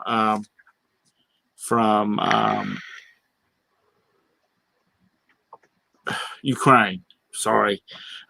We went to Ukraine to get them. We had to travel back to where the town they were born and get some paperwork. We had the quickest way was to cut through Moldova. Yeah. And what's so bad was there was this big, nice 4-lane road through Moldova. But as soon as you hit the other end in Ukraine on either end of it, it was like potholes and everything else. Yeah, our church. So we had to go through. We had to clear customs to go into Moldova. Then we had to clear customs to go back into the Ukraine. And then when we got finished with our paperwork, we had to clear customs again and then clear customs again. Which basically it was just stamping their our passports because they could tell that we just went through, and they asked I asked our translator why we were going through. And we got a we have a big community here of Ukrainians in Manitoba. We have lots of Mennonites, Hutterites, so the folk German community. We have Russians, Germans, Polish people. I mean, everyone immigrated here. It's the farm belt, right? So we're the Canadian Bible Belt. If you look at it, we grow everything here. So, but we have the potholes like the Ukraine. So it's but it was, so we have that on our little the countries we've traveled in. We have a little flag going through Moldova. Oh, there you go. I've been everywhere already. It's tiring. I think I've been in every country pretty much.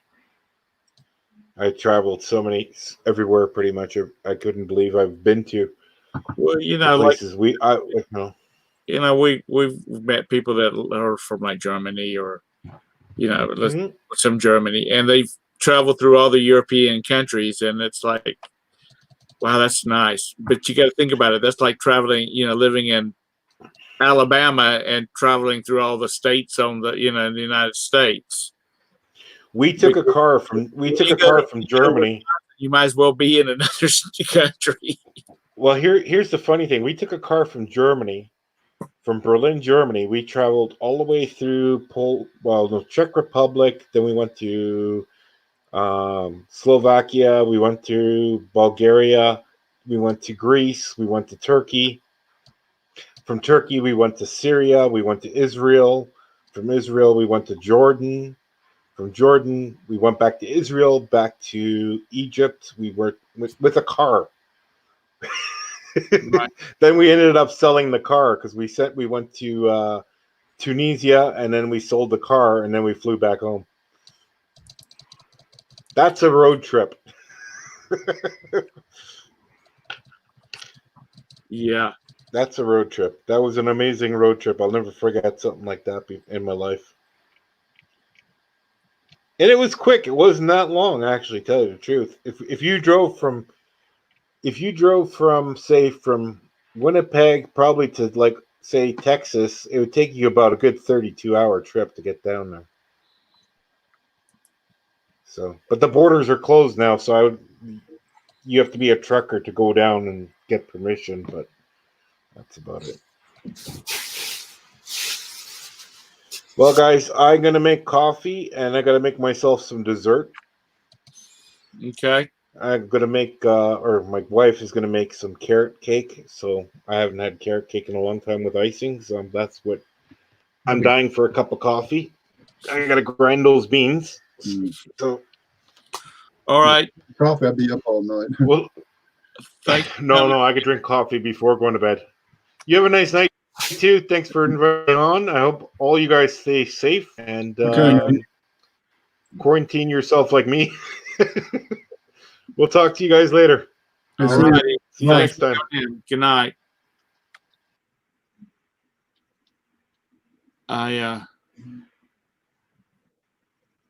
Craig, your son is homeschooled, so he's homeschooled.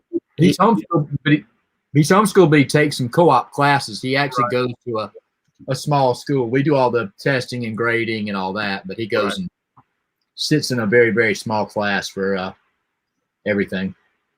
So are they doing those? Nope. We're going to do it all. Well, in my church, whatever, all the spare Sunday school rooms, like during the week, it's open to homeschool, because so many people at the church do homeschool, and they basically rent it out to a homeschool organization. That's exactly what we're doing. Yeah. And they just go basically to my church during the week, for homeschooling and all that. But now I guess they're actually doing real homeschooling because what's going on now. Yeah. We've gotten a couple emails and they do assignments and everything. We sit down and help. All three of my kids have some learning challenges, some a little bit worse than others. And he went private school all the way through kindergarten through fourth grade. And he was in danger of not making it out of fourth grade. And we just knew that we knew that there was going to be a limit to how long he could make it. Right. He was in one of those classical teaching private schools, and it's all Christian based. It's a great school. Right. They start out with like 30 kids in a class in kindergarten, And by the time that class gets to graduating, there's like 6 or 7 people.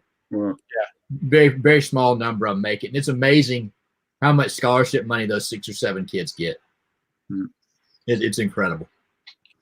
Well, Right. you know, the ones, some of them, they get up to speed and they're ready to go back to public school because they miss that, you know, they're missing out on a lot of stuff that they have in public school that these little private schools can't supply. And, but yeah, when the boys went to school, they had a lot of people that started off with them that didn't end up because they ended up going to public school. Now, mind you, we also had the, 2008 real estate crash. Mm. And that hurt a lot of private schools. I mean, even the big ones around here, their tuition is like $35,000. Wow. It really laid a whooping on them. Oh, they were interviewing some lawyer on, I guess, on the radio, whatever. A few days ago, I guess it was during the coronavirus, about cutting back and all that. He said, "Hey, when my kid graduated high school and went to college, I saved money." He said because sending them to college was cheap compared to sending them to private high school. Yeah, All that. it is. This It absolutely is. This one was reasonable. It was nowhere near the 35,000. I think it was. Neither was ours. You I know, think it was between 5,500 and 6,000 a year, which it is. I'm not saying that's cheap. It's far from being cheap, but it's far from being top end like some of the other ones. You know. Yeah, ours was like 8,500. But then if you had 2 kids, then it came down. You know, it was only like 7,500 or 7,000 or something like that. Yeah. But the reason people send their kids to private school or Catholic school because the schools are so bad, and in some areas, like send a person to regular school. You go to like Livingston Parish, which is the next town over, Ascension or Zachary, and some of those towns are starting. Their schooling is starting to go down and all that. But like I said, Baton Rouge, that's why the traffic's so bad in Baton Rouge. Everybody moves out of town where they can send their kid to a regular public school. Right. There's only like a handful of private schools. And the one I went to when I grew up, it shut down, Well, actually flooded in the area and they bulldozed the whole, all 2 schools down. The junior high was a 2-story building, and the other one, was on quite a few acres, and they bulldozed it down. Is it? We have several school districts down in South Carolina that their student population is so low that they have middle high schools. They're in the same building, and like the middle school's on this wing and the high school's on this wing, but they share the same like cafeteria, library, gymnasiums. Well, like the cafeteria we shared, it was graded from kindergarten to high school. It's 3 different schools. Right. Elementary, junior high, and high school shared the same cafeteria. I went to a private school in Montgomery, just about an hour south of here, and I graduated with a group of 40 people, 40 kids. Wow. And out of those 40, probably 12 to 15 of us went kindergarten through 12. Right. The whole school, and I graduated in 1988. The whole school was 1,000 kids, but that was kindergarten through 12th grade. Right. I'm not sure what it might have been 1,000. It was like 2, 4, 6, probably about 500 for for 12, 11th, and 10th grade. I had 197 in my graduating class, I think, which was one of the largest at the time. Wow. Well, charter schools are real big here. That's getting there. Well, that placement school where I graduated, the bulldozer, they got a charter school. They put all these T buildings on there. They put like a charter school, but listen to all the commercials and all that. If I had a kid, I'd almost kind of consider sending him there, because they bring in big businesses and all that, like Exxon in certain places. To teach on like kind of like a VOTEC type deal, but Right. This type of math you need, this is the type of courses you need, kind of like college but high school stuff. It's okay. First of all, I think they get like $6,000 per child from the state. These charter schools do, and then they do. The parents write some pretty good checks too.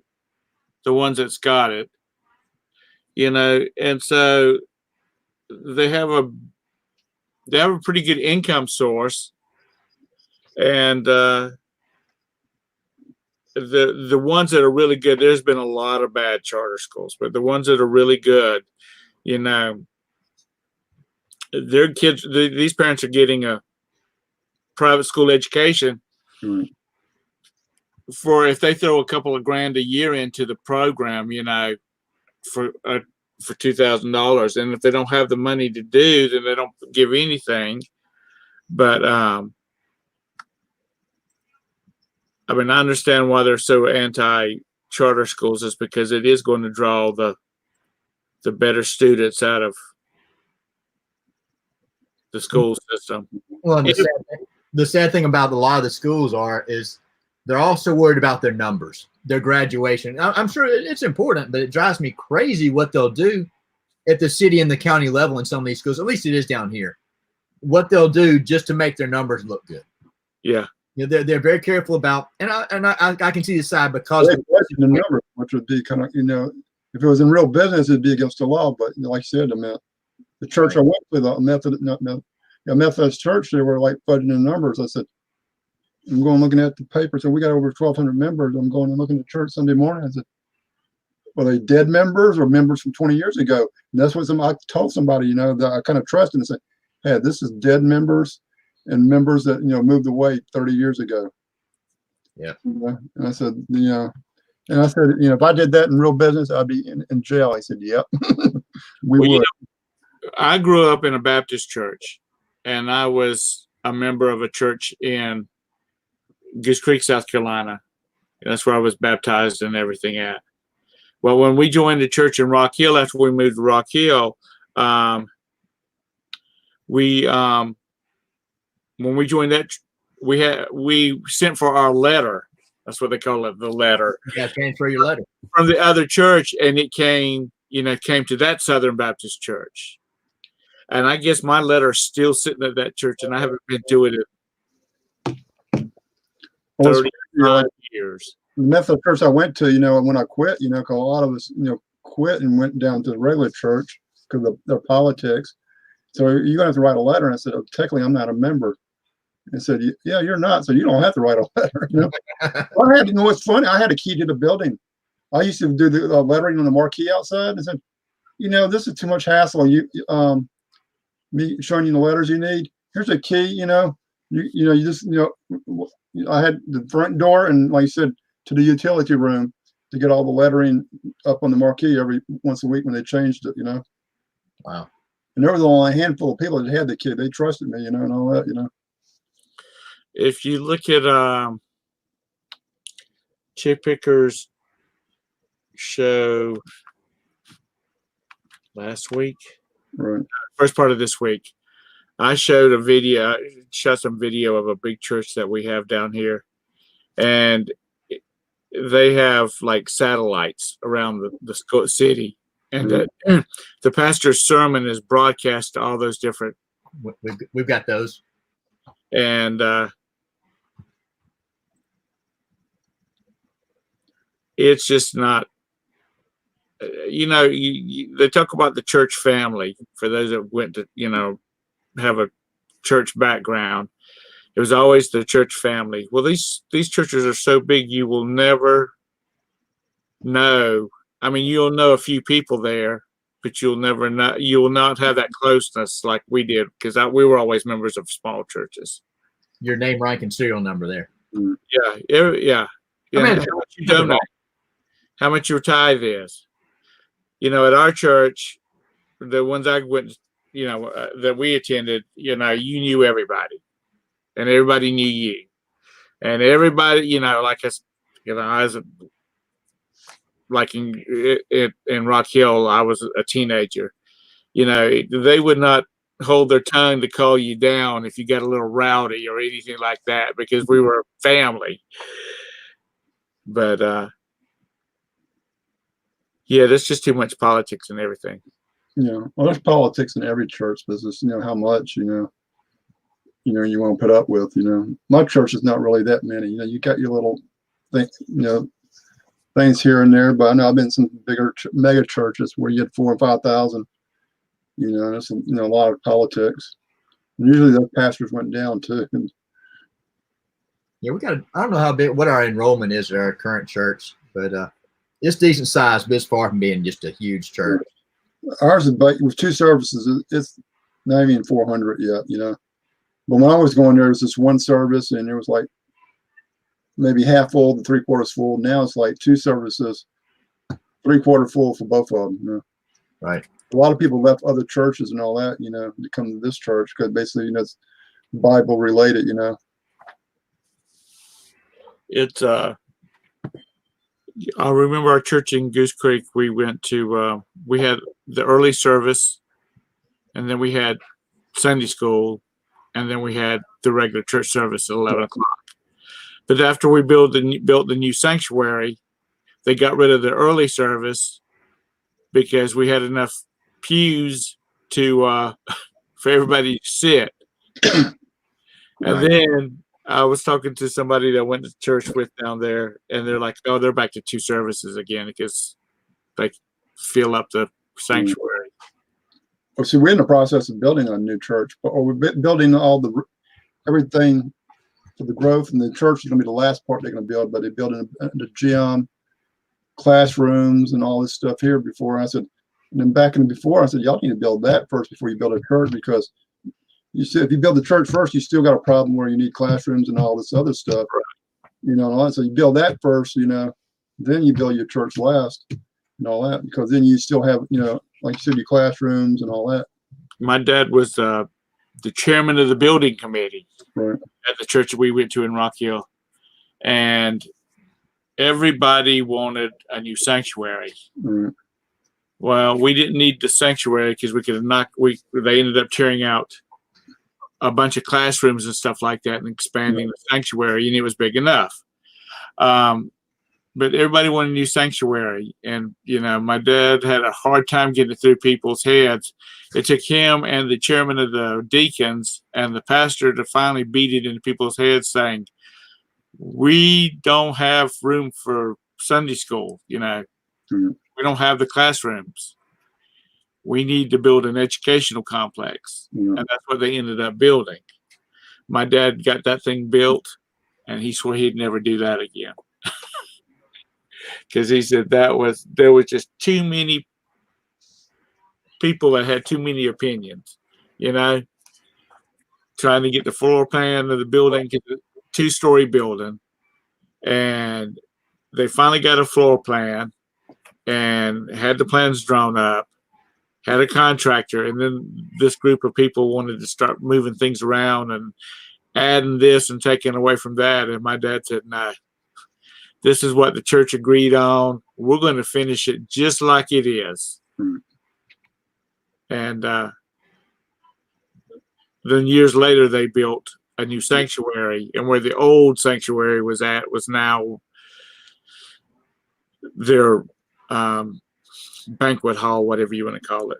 Yeah. I'm a heathen now. I don't know those things or what the new terminology is. 4A or whatever, or fellowship hall. Fellowship hall. That's it. Just Pamela, you couldn't find your laptop. Well, the guy said, "You want to come in?" She said, "Let me see if I can find my laptop." Or she was looking for a laptop. Oh. So neither one of y'all are on mandatory stay at home yet? So stay at home, they didn't call it well, technically they call it mandatory. Depending how they word it. But stay at what they call stay home deal. Yeah. Only essential. But if they stop me and all that, I guess I could say, "Hey, I'm feeding I got my dog at work." Which I don't really supposed to tell you that, but like I said, if they stop me, I say, "Oh yeah, I'm going to go feed my dog." Then I got a lot of eat breakfast and lunch there. I got refrigerator, washing machines. I do all my clothes there. I'm not washing my shirt. I live in an apartment right now, and I'm not washing my clothes in the apartment laundry mat. This is too dangerous. I'd have to spend get a gallon of Lysol and put it over the machine before I touch it. And I did that beforehand. Even before a couple of years ago, when every once in a while I need to wash something, I go out there with Lysol and wipe it down before I even put my stuff in there.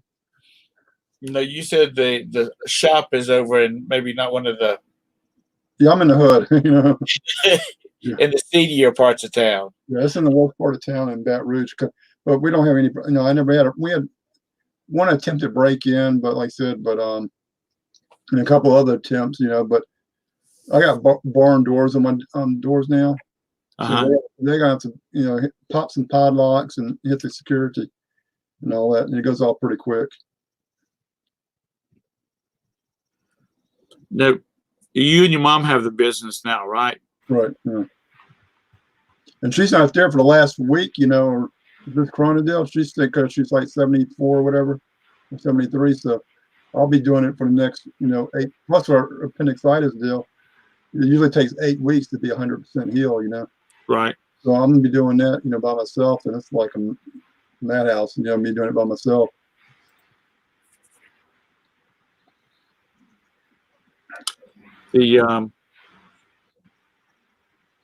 A buddy of mine down in in Charleston, he owned a motorcycle shop he always rode motorcycles. Right. Came into a bunch of money, and he bought him a motorcycle shop. I think it was Honda. With the key, they sold the whole, the bikes, and he kept that thing for about 2 years. And the next thing I knew, he had sold it. He said, the old saying about you do something for a hobby and you want to do it. Yeah, you don't do it. He says, I don't even have a motorcycle now. I hate the things. Well, that's how my dad started. He rode dirt bikes a little bit, when he's in his 20s and all that, in early 30s. Up in a bike shop. When he did that, he never rode. That's just like, what the guy took scuba diving lessons from. He loved scuba diving and he wanted his own shop, and he does. And then it became a job. Right. He still likes diving, but normally he's got a bunch of students he's having to look out for. Right. It's not like he can relax. But that old saying about don't mix your passion with business because you'll lose your passion. Well, what's funny, a lot of times you see videos of how to make money and all that. So if you got a passion, whether it's sewing and all that, I guess if you did it on a small level, because you do it on too big of a level, you're going to say it's not going to be your hobby anymore. It's going to be your job. Right. Well, I have a friend who makes cosplay costumes. She used to make like just Star Trek related uniform, costumes and whatnot. And her job ran out and she didn't know what to do. And I said, why don't you start sewing? So she made up a bunch of, she already sewed. I said, why don't you do something with your sewing? So she made up a bunch of flyers and took them around to some office complexes near her house. And she was making almost twice what she was making at her old job, just doing stuff like sewing buttons back on jackets and trousers and, hemming them for guys that just didn't even know how to sew on a button. And she was making a killing at it. And then she started, like I said, she used to make just Star Trek related costumes. And then she started making stuff for other people. They'd bring her a picture. And that's all she needed. Well, yeah, like a character on Star Trek, you bring that picture and say, well, that might be $500. I'm not sure what she was charging, but some of that material and all that they wear. You know what a monster maroon is? That was the burgundy color uniforms in some of the earlier episodes of Star Trek. I kind of remember but they were like a burgundy jacket. For that, the undershirt and a pair of pants, she would charge $700 for. Right. She could make it up in no time. Because she had made and it would be like original looking too, right? I'm assuming. Oh, she had Paramount Parks used to own Carowinds here in Charlotte, and they had a big Star Trek stuff, and they had a big Star Trek weekend one night, and everybody was wearing their uniforms. And one of the guys that I knew that had a monster maroon, one of the Star Trek Paramount people from the studios came in and said, "Where did you get this from?" And he's like, well, that girl over there made it. He said, this is a lot better quality than the stuff they used on the set. Right. And she was hoping she's going to start making costumes for them. About that time is when they wound down the original series Right. and started setting up for the next generation. Or maybe the next generation was already going then. Right. But, I mean, she likes to sew, and she still likes to sew. The sewing on buttons and hemming rips and stuff like that, that's what pays the bills. Yeah. The costuming she does because she likes doing it, and she likes people. So, of course, she has to do fittings and stuff like that when you're dropping. I think a costume now is about $1,000. Right. One of the Monster Maroon ones. But even though Next Generation's kind of taking over in those lines of costumes, she still makes a lot of the old ones. But she said if she had to do, if she had to make 100 Monster Maroons a month, she said it would have been fun anymore. It would become a job. Right.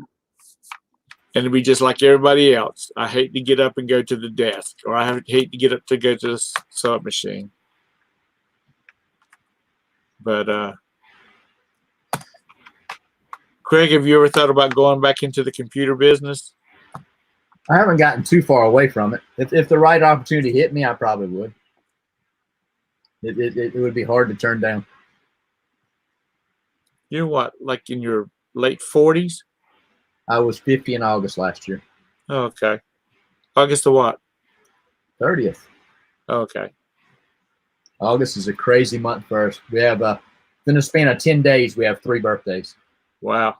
Oh, there's going to be a lot of birthdays 9 months from this crisis. Not in this house, there's not.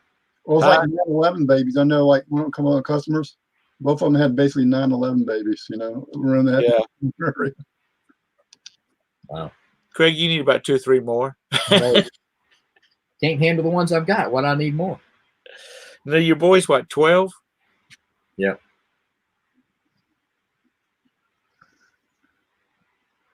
Yep.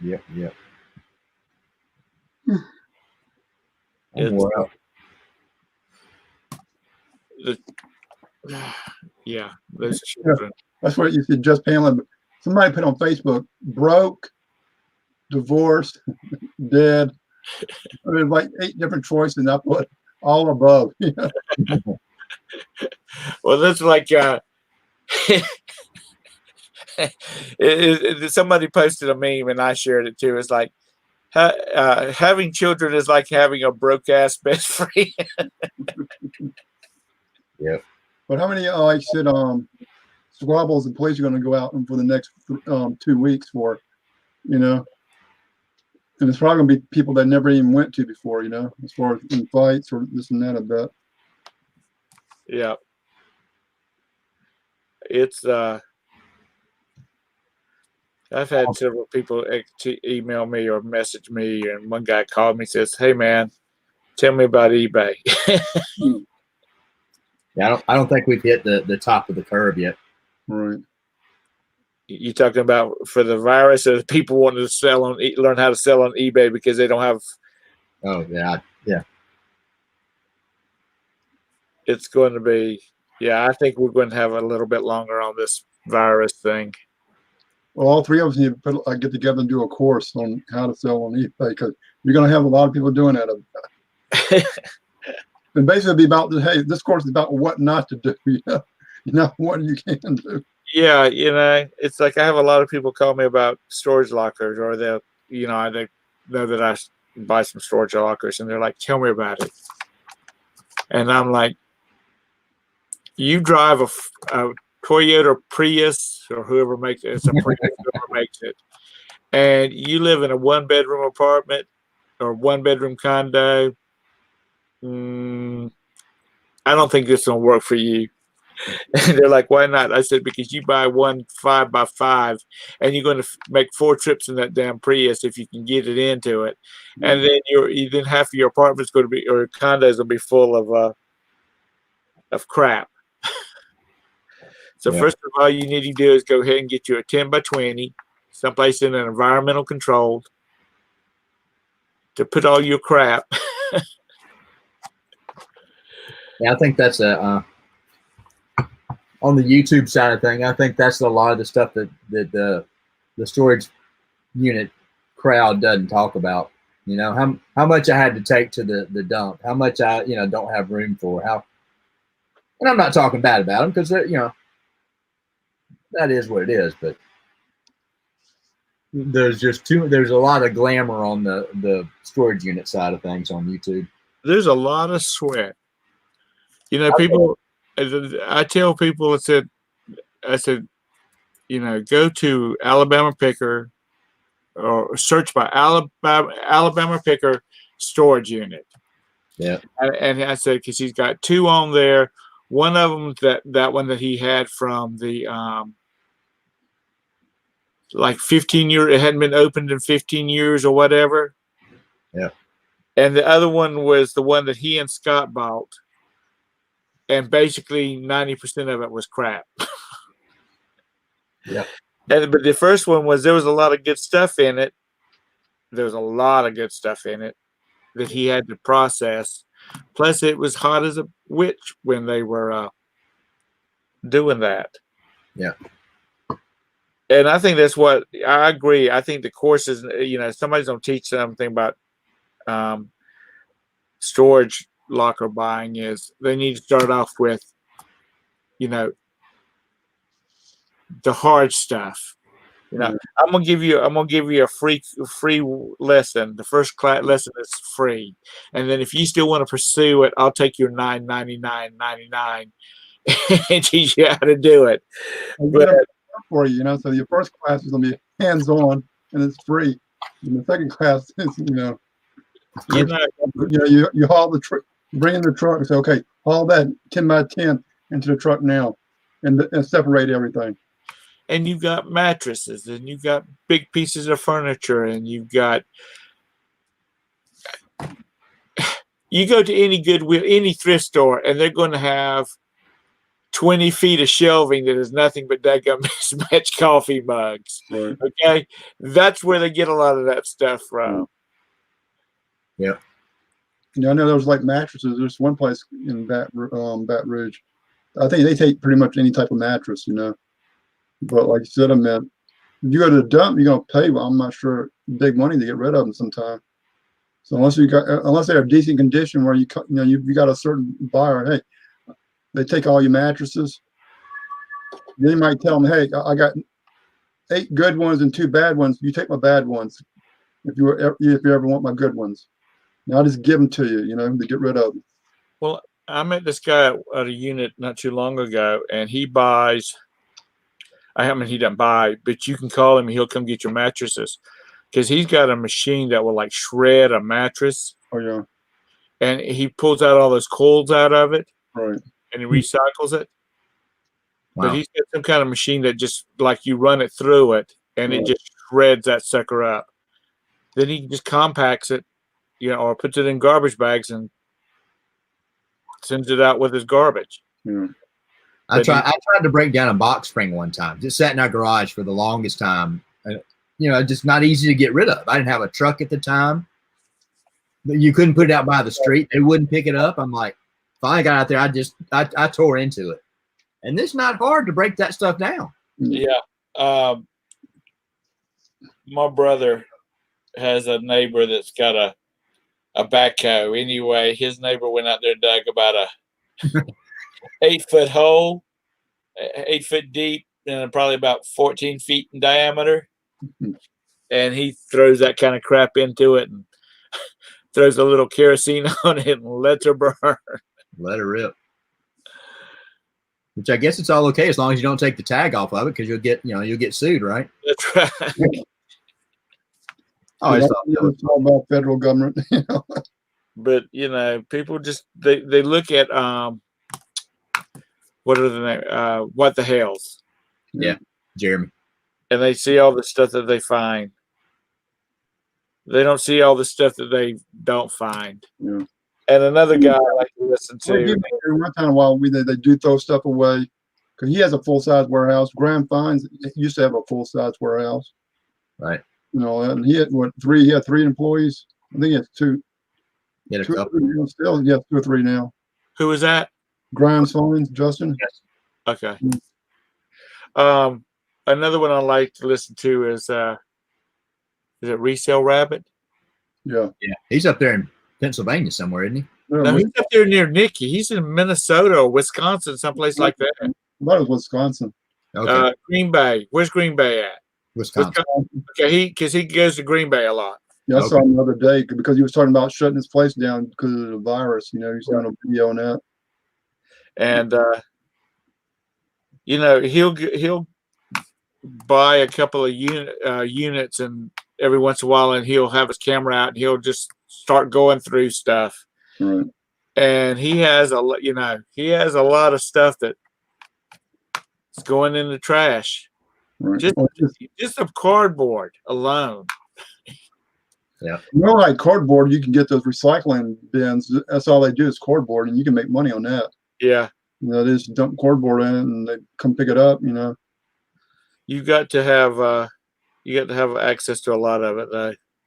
I think T and Donna are doing pretty well with their auctions. You know, they're just auctioning off stuff they're getting from storage units. Yeah. Well, Donna was on a show one night with me, and you might have been there. Donna was. You might have been on there, Craig, or at some point, and she was telling me about how she does stuff, and she auctions everything off. She'll put some stuff on eBay. She'll put some stuff on Amazon. I mean, on Poshmark, but most of it, she's auctioning off as in bulk. It's less hassle. It's less hassle. You know, Do I? Money, and you know. She's turning it quick. They're getting to the point where they're having 6, 7, 8 auctions a week. Yeah. And apparently it's paying off. If it wasn't paying off, they wouldn't be doing so many. You know, she does 1 a day at least, sometimes 2 a day. I was about to say at least 1 a day. She's found a good market.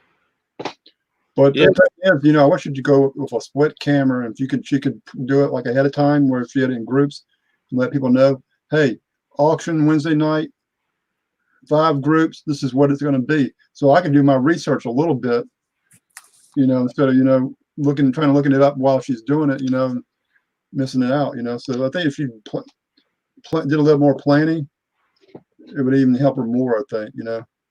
Yeah, I don't think she's. Do y'all go to any auctions or anything like that? I don't go to any. I've been to one here. It's actually like a guy from New York comes down, but he buys, you know, like old furniture and all that. And it's just, you know, one of those deals. It takes all day. You know, it starts at like 1 o'clock and might finish around 6 or 7. You know, that night. You know, and he's nonstop. You know, whether it's furniture or, you know, different items. You know, paintings and different things like that. Any auction stuff I've done has been online. You don't when you're buying. Yeah, that's what I've done too. Haven't been in. I'd like to go to one. I'd like to go to some like Nikki and Tar and Jim and. Yeah, we don't have those like there where it's got a lot of little lots and small stuff, not day stuff, you know. Like a sale auction, you know, it's like it's got this big tote, you know, has this in it or that tote, you know. Yeah, Harlan does that. When we were doing like going to garage sales in Tennessee, whatever, he was buying stuff. He said, "Oh yeah, I'll put this on eBay, or I'll put all this on, group it together, and do it at auction." You know, like fishing stuff and all that. So I'll you know, and do a fishing auction. You know. Most of the auctions we have are more estate auctions where they want to separate out. Here is this gold tone brooch. That's one lot, and you know, it's just. I'm like, I don't want to buy onesie twosies unless it's just something I'll browse through, but I'm not going to be serious about it. So, you know, we don't have any of those like you were talking about with Nikki and Jim and Tara, and I know John Nevermore Antiques buys a lot of stuff, and it's just they're buying box lots, and it's you do so much better off that kind of stuff. You get worthless stuff in it. You pull out a couple of good things and take it to the bad stuff to the Goodwill. Yeah, I do. I watch Gov Deals, and then we've got one little auction house that is about 10 minutes down the road, and they do a lot of like city municipalities, like the police station of a city, or stuff that's coming off of. They sell a lot of like computers and stuff that are coming off, not off lease, but where they're, they roll that stuff off so many years. So I've done really well with some of that stuff. There's a place called ep2.com, Uh-huh. and that stands for everything but the house. Wow. And they sell a lot of like lots and stuff like that. I've bought a couple of things from them because I made the mistake. I made the mistake of Bridget. I sent a couple of links to Bridget. Said, "What do you think about this?" Some lots that I was on bid on, and she bid it on them herself. She said, "What's the website you're going to?" And the next thing I know, she's going through it, and she'll say, "Throw a little bit on that one. Throw a little bit on that one. Throw a little bit on that one." And I must ended up with like 25 different little lots, and some of it was books and paperwork, and some of it was a couple of little wood boxes and things like that. And it sold, but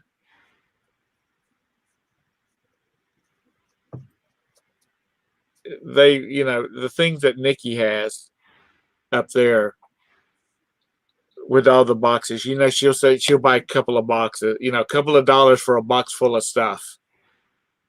Right. They're going to have to run till 4 o'clock in the morning, and everybody's going to have to be gone to get it for that kind of money around here. Because I went to one, and it was like, oh Lord, I can't even afford to put my name on the list to get a bidder number for this people.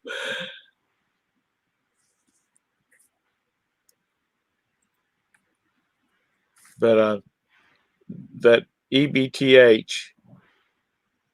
they only have certain areas that they cover, right? And I don't know whether they get down in your area or not. And I'll send you a link to another one. It's on my other computer. I don't remember what it is. They have like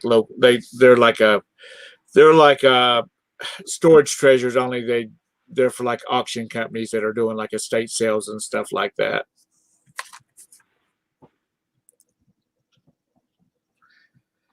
And I bought some stuff from this other company down in Rock Hill, and actually I might take them some. I said, "Do you ever do stuff like people bring you a box of stuff and you just auction off the boxes of stuff?" They said no, because they're kind of getting started in it. So they're trying to get that commission off every item. Yeah. But she said, that might be something to, because if you got silver plate, don't get much for it. But if you could have like a couple candlesticks, a tray, that kind of stuff, you might could get more for it. Because I was looking at some of their auctions and people were going crazy over this deck of silver plate. Wow. I don't know whether they didn't know whether what they were buying or what, or whether they just wanted silver. And my mom's got a silver tea service in her dining room that's never been used. They're purely for decorative, and I think we paid about $3,500 for that thing 40 years ago. Oh, have any of y'all been to live auctions like for like storage units where they bidding on storage units? I used to go to them a lot, but then after I discovered storage treasures, I don't. But I went to one not too long ago. I always try to make, I was trying to always make one. And in my storage room where I actually keep my stuff, I was down there that day and they were, fixing to start one. So I said, I'll hang around and all that. But some of the stuff they were bidding on, maybe like 5 or 6 of them. But, they bid it on like a 5x5, and basically all they had was cardboard boxes in there and some other stuff. They bid it like $350. I'm saying, even I wouldn't bid 350 on that, 'cause I could kind of tell. And then I told the guy, I said, "Hey, all those boxes, I'll give you a nickel a piece if it's what I need, and if it's a box I can use." And I said, "Yeah." He said, "But I want to test the box first. So I can't tell. Okay, I'm looking at them, I said they'll be iffy, if I get them. But if they're regular boxes, I'll buy them all, cause I ship stuff." And while he went to pay, I got one of them put together and said, "This ain't gonna work as a shipping box." And that's how I told him, said, "I'm not gonna be able to do it." But he took all the stuff. He had a shop in Mississippi or something, but it was all junk in there. It was all like new stuff, maybe from a store or something. Right. It wasn't $350 worth $350. I buy little crappy ones, $20, $30. Yeah. It's nothing but boxes or bags and suitcases. Right. And usually I'll find some stuff in there that's, sells for around $100, total or that type of stuff to make my money back.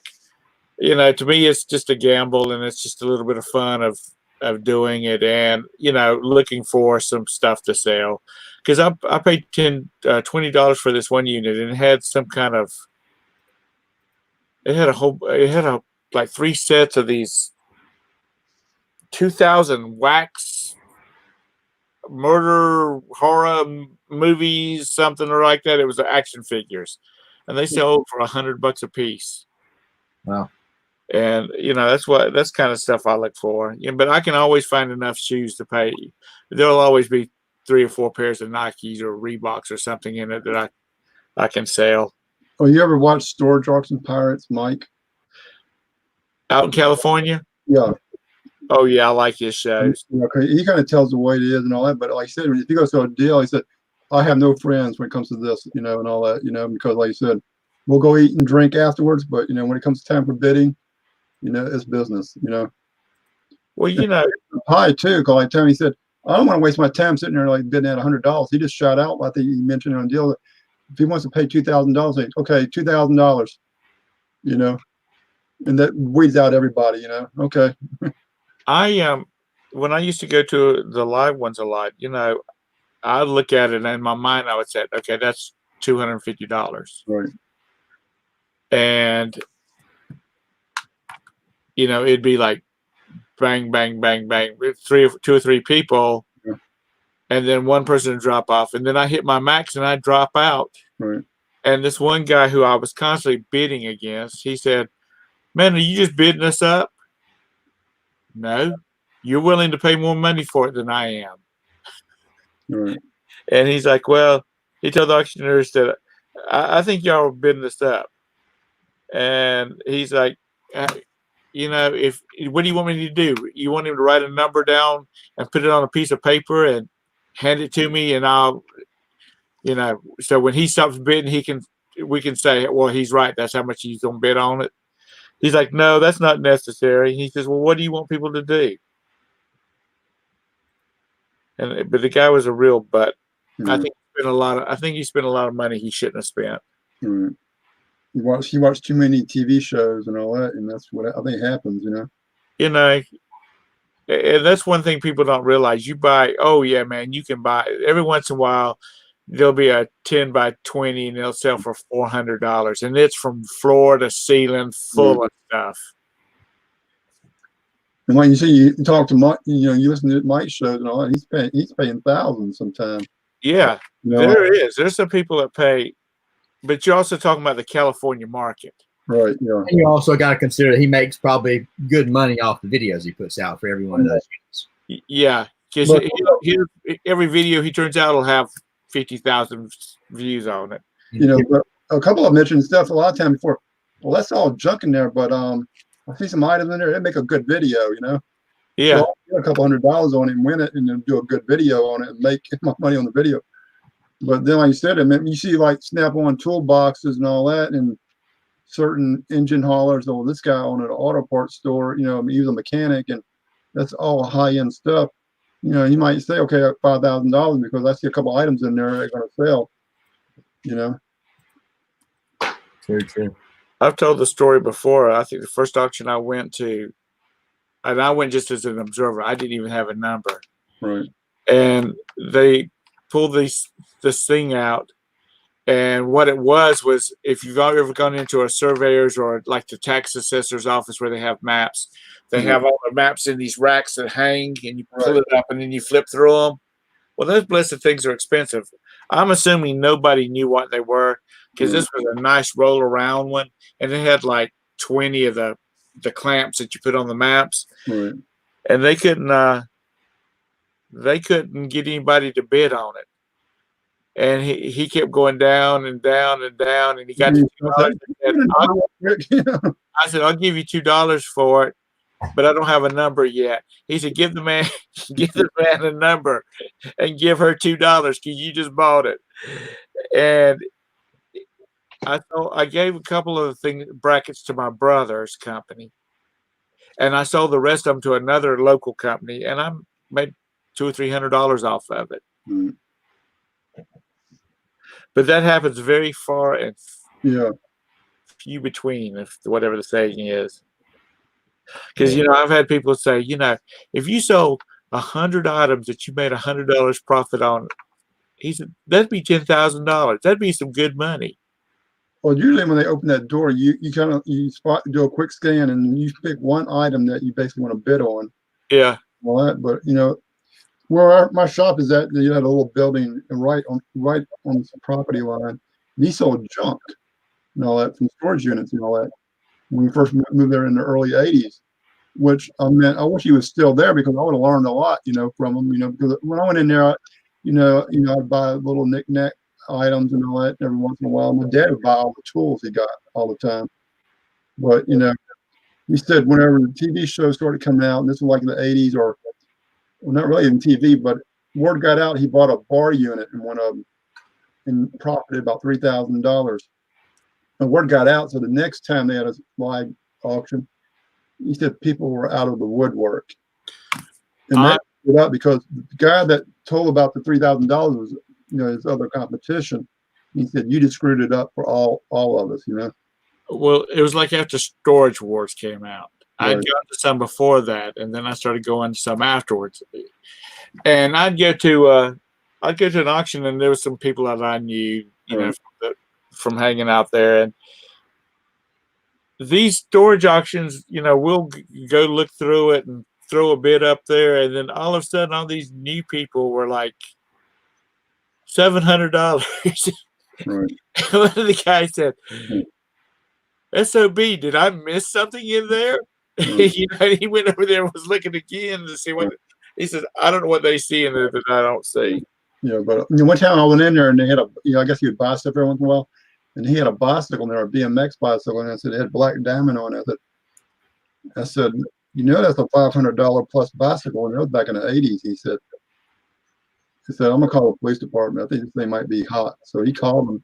They came and picked it up, But he was a pretty smart guy because he used to sell these watches, like for $5, lifetime warranty. Wow. And my dad, my dad would say, "How you do that?" Because one thing I buy, maybe 50 cents or $1, okay? And I'm selling it for $5 or $10 with a lifetime warranty. He said some people, are too lazy to come back, or they would come back, and I'll give them a new watch. But when they came back, the odds are they're going to spend another $10 or $20 buying junk. Yeah. So it was basically like a lost leader, they come back and get a free watch, and they wind up spending $10 buying coffee cups or clothes or some, junk, So he had a steady flow, people all the time giving out free watches, And see, some of those watches will last a couple of years sometimes, there's certain times, you get a good batch of watches, It's like these daggum expensive purses. Right. I'll be right back. Okay. $2,500 for a purse. So you got to know your stuff because the type of stitching, the labels. Well, I'm just talking about as a manufacturer, like you go to the mall and buy one. Right. Okay. They're only paying like $35 to have that sucker made. Right. I would be, first of all, you'd have to have a number stitched in every one of them to make sure it's a legit. Yeah. But,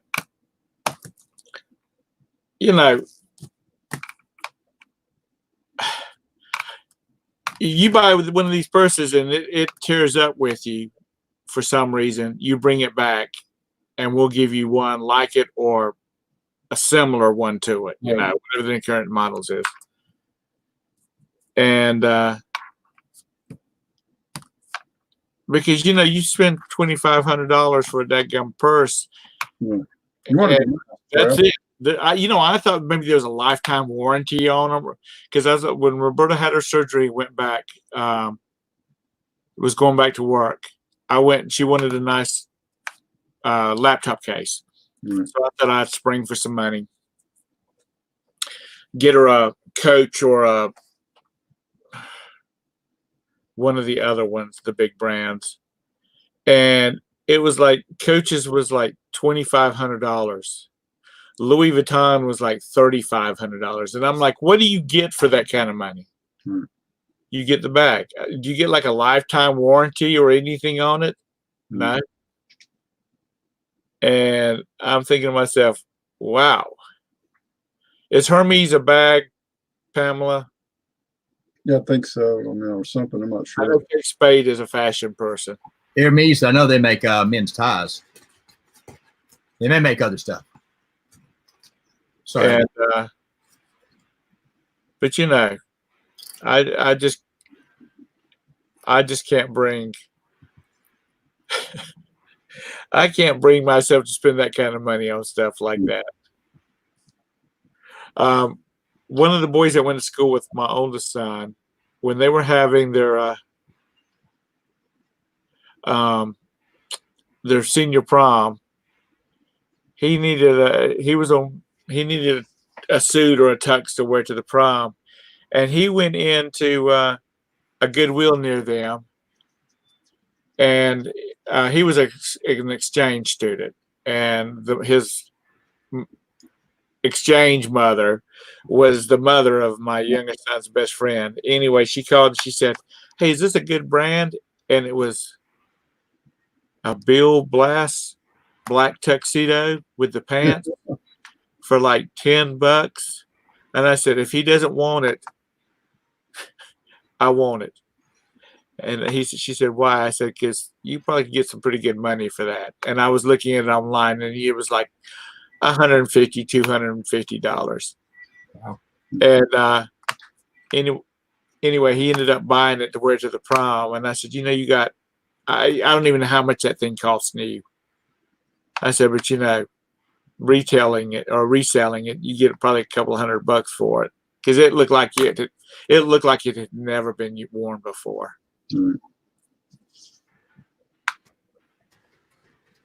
Oh, they're talking about purses. Purses have always scared me, just because I don't know how to identify them. Me either. And now they've gotten real good, because I've made a lot of people mad, because they'll be coming. Oh, I bought this at a yard sale, and I'll look at it and I was like, Well, what's about some of those high-end items, even like jewelry, they'll use like certain jewelry, use real 925 clasp. yeah, Everything else will be fake, yeah. Purses, they might use the real tag or something like that might be authentic. Then it's like a fake purse, The tag's real, but everything else is fake. Joanna's making fun of your solo cups. Oh, I had to move my second cup. First one had chocolate milk in it. I didn't want to go rinse it out. It's but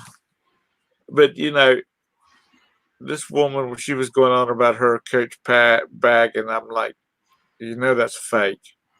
And she's like, no, it's not. I said, yes, it is. And I didn't say it out in front of everybody. Of course, I was discreet about it.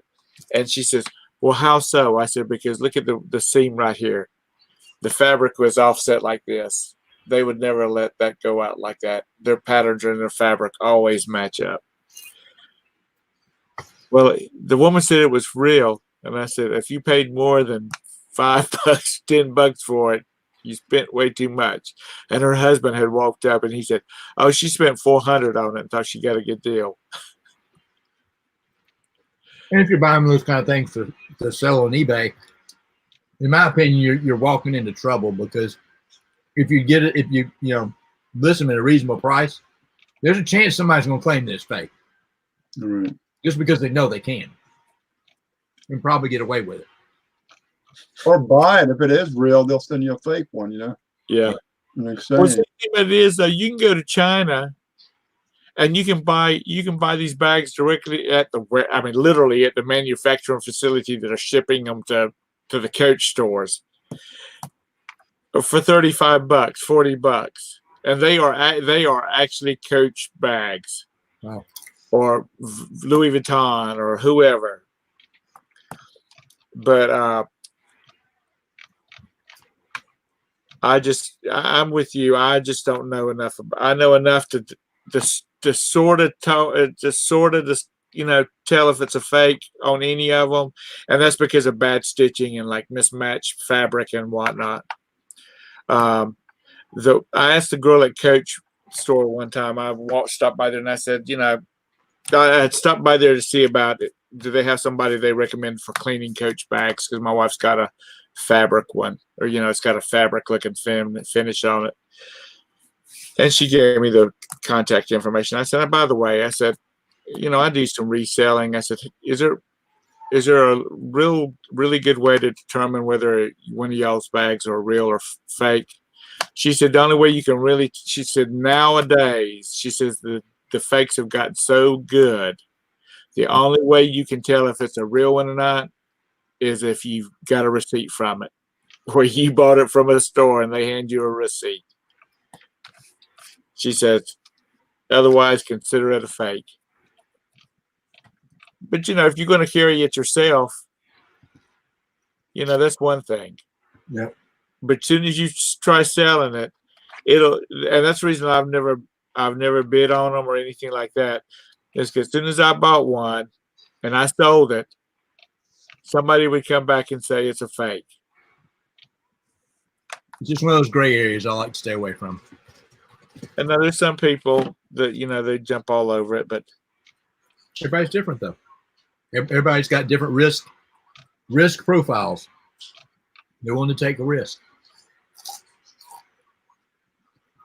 I need to because I do run across them, but I don't buy them because I can't tell if they're really real or not. I need to find me somebody locally that's really good to it, that does reselling of those things, and say, hey, you don't screw me and give me some money for it.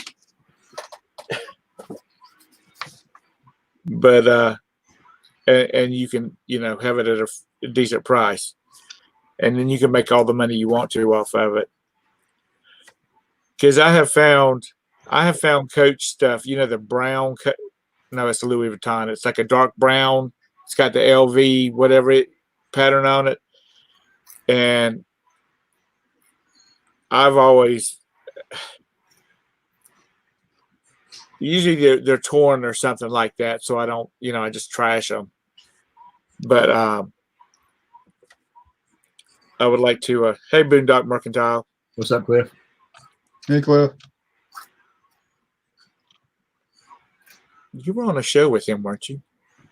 He was on my channel when we did that a week or so ago. Okay. Cliff's a lot of fun. You want to come in, Cliff? If you do, I'll throw the link out there.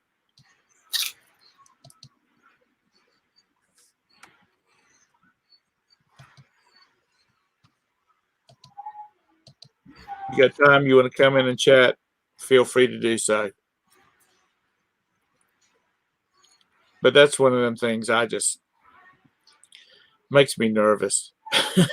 Well, I bought a pair of jeans one time from, they call a Purple Cow. I bought 2 pair of jeans, Levi's with tags, and a pair of Red Monkey, which RMC.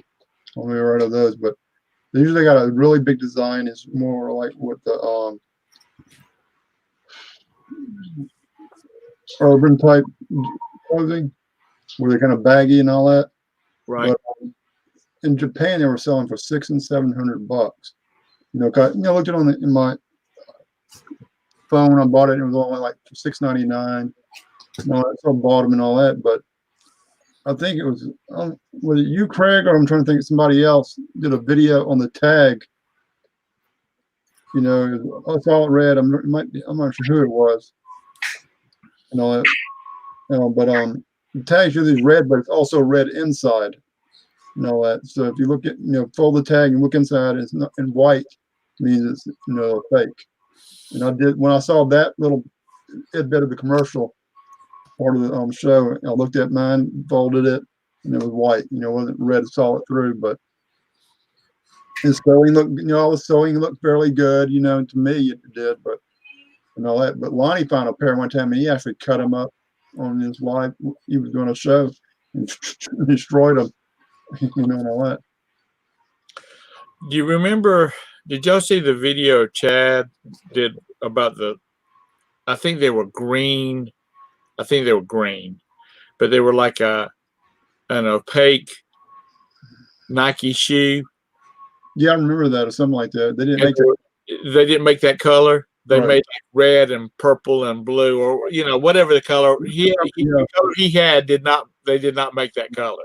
And it looked fairly good too. It didn't look, like super odd. But I mean, sometimes I've been in the store before, and you see these weird looking Nikes. And I said, man, those look like they might be fake.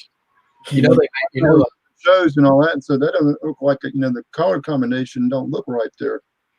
Nike has a custom shoe you can buy, and you can get your own colors made. Right. I don't know if it carries a certain SKU or a certain number on it, because I think Pat's got some that he had made. They're not cheap to get made. Right. I just wonder if there was something like that. Well, you should get some with your logo on it. Right. Yeah, I'll get right on that. What's the guy a pair of shoes in Houston, whatever? He has a big channel and all that. He makes stuff and buys shoes and urban wear and all that kind of stuff. Rick Cantu, is it Cantu? Oh, Paul Cantu. Cantu. I mean, he take a suitcase or plain white tennis shoe and make it unbelievable. Yeah. He'll design his own shoe, buy the paints and all that, paint the shoe up. One time he took a suitcase and painted Mickey Mouse on it and all that. It was just awesome, Huh. Yeah, but you got to be careful when you start messing with other people's brands. Yeah. Well, like I said, painting Mickey Mouse on there, I mean, you can get in trouble for that, Yeah. Right infringements. You've seen the where they've gone into a stump and they've cut it and then made a clock out of it. They've varnished it and whatnot. Yeah. A wooden clock. This guy he was making clocks, and he was putting pictures of like sci-fi stuff and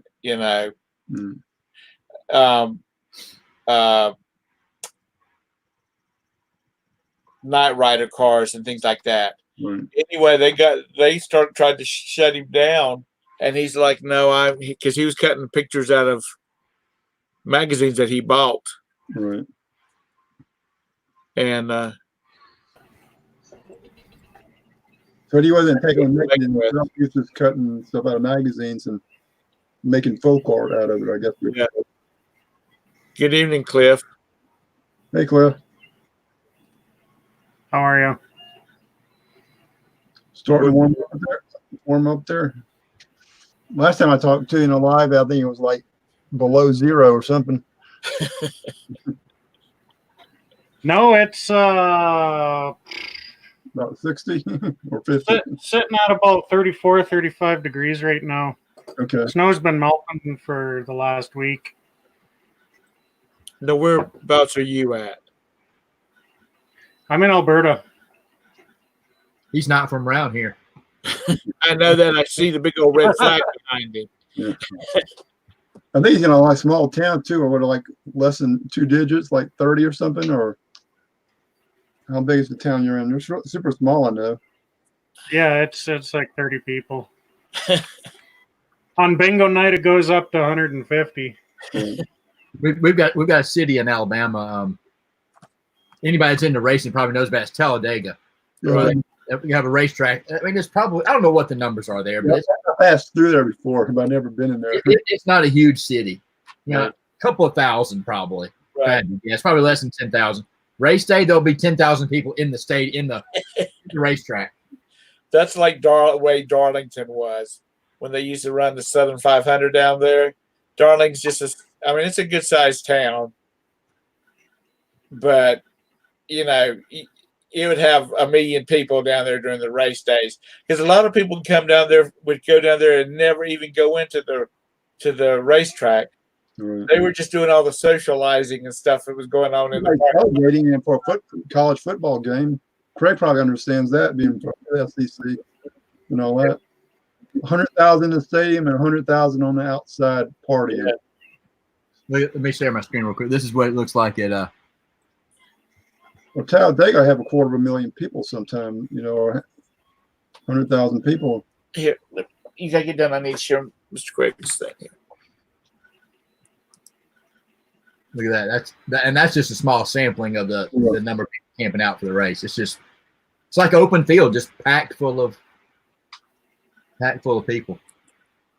Yeah, there's some farmland around the Darlington Motor Speedway that has made those people rich, just from people parking their campers. No utilities, no nothing. Giving them a spot big enough to park their camper in. Population is 15,426 as of 2017. And I think it's always a sold out race. Right. And then they show what it is on race day. I was about to see if I could find the like 200,000. How much the track holds, because it's always packed.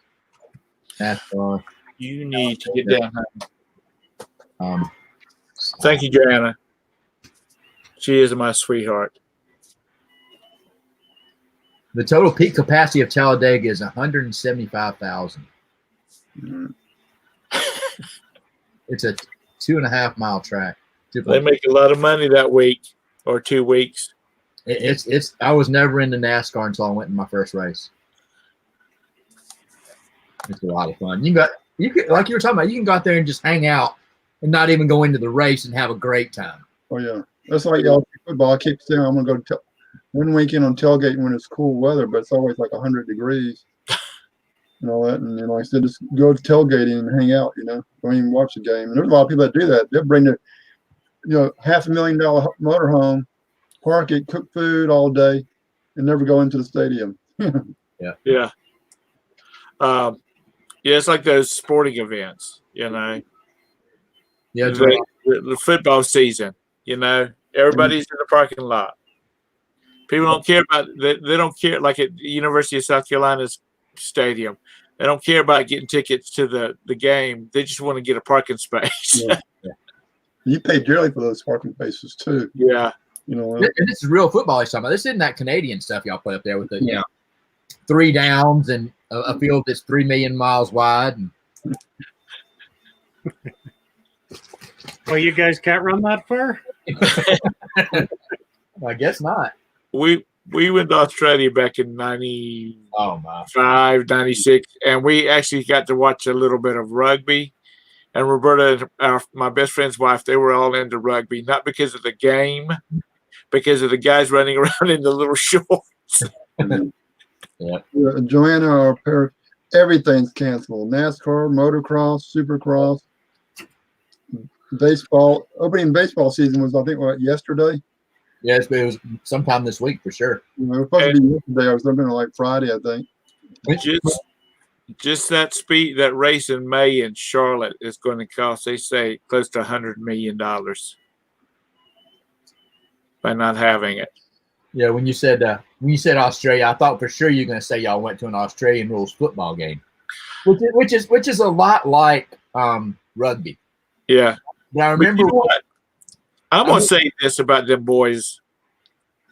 I remember when ESPN they hit each other pretty damn hard to have no pads. Right. I remember when ESPN first came out, and it was in the mid 80s, I guess, early 80s, 81, 82, 83.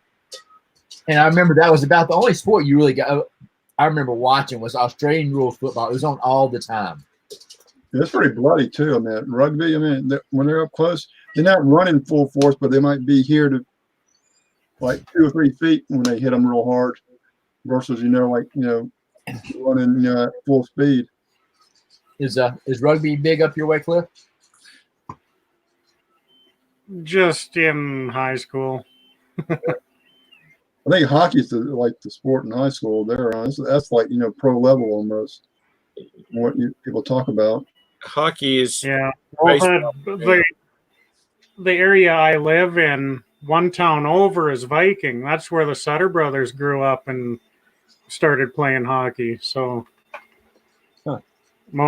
a lot of the younger hockey players that are growing up here, they're aspiring to be the next Sutter. Well, that's the guys that played on Slap Shot with Paul Newman. You talking about? No, the Sutter brothers. There was, I believe it was seven of the 8 brothers all went into the NHL. There were 2 players that played on that movie Slap Shot. There were 2, I think, 2 brothers, and both of them were real hockey players. Huh.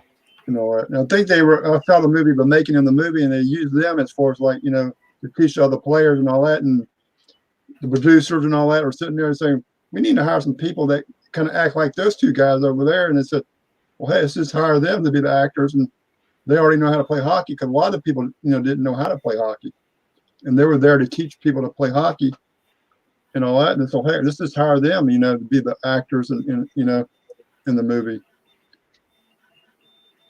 That's one Good thing. night, Pamela.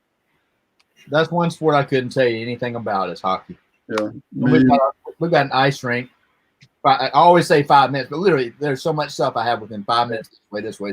You got like 5 players on each side. I'm not sure exactly, but we played it in like on a basketball court, and like basically got one player who can go up and down.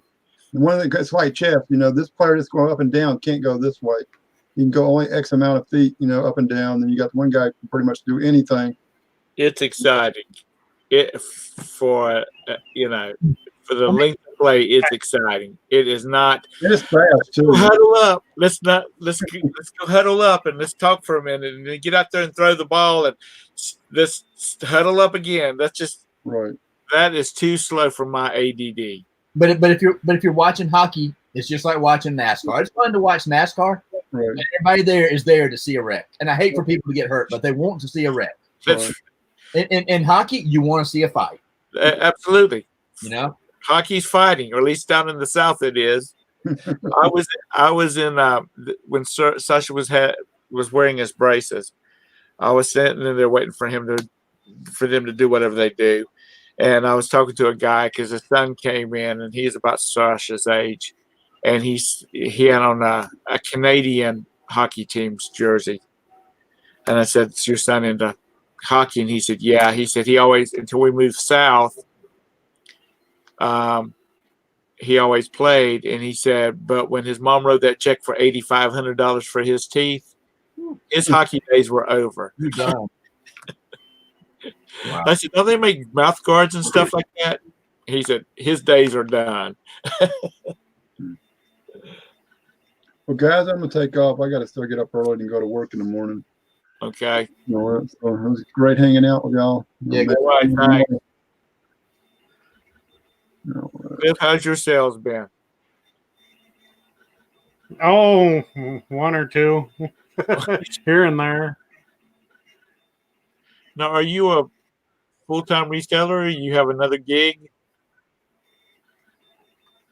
Yeah, I'm pretty well full time. I'll be taking a job here this summer, but come late fall, I'll be back into full time reselling. Cool. Are y'all being impacted by the virus like it is down here? I'm assuming you actually live in Canada.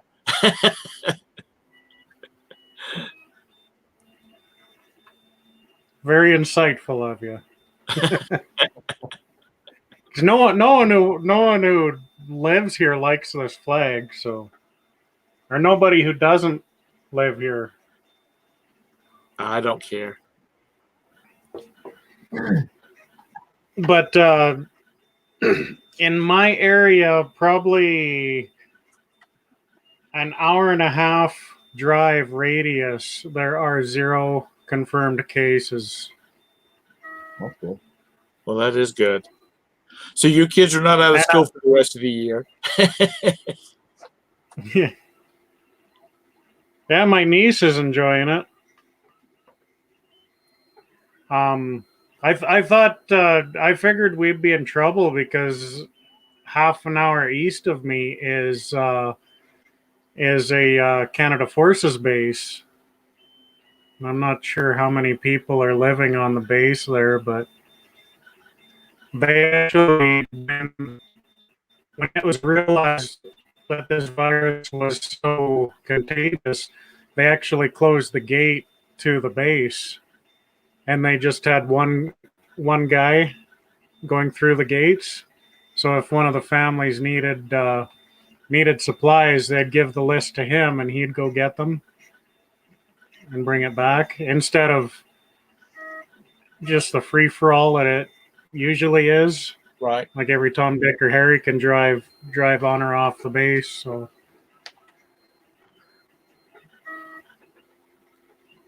Wow. Joanna says, personally, I think all of us resellers were predestined for this. We have profit piles or death piles to list. Have to homeschool the kids, okay, but keep selling.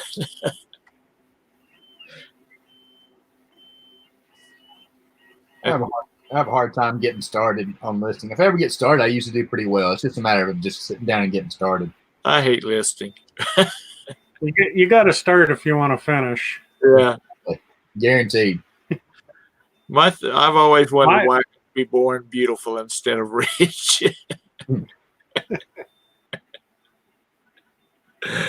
Like my biggest problem going into this is my couch is only 15 feet away, 20 feet away. So it tends to call me at about 1 p.m. every day.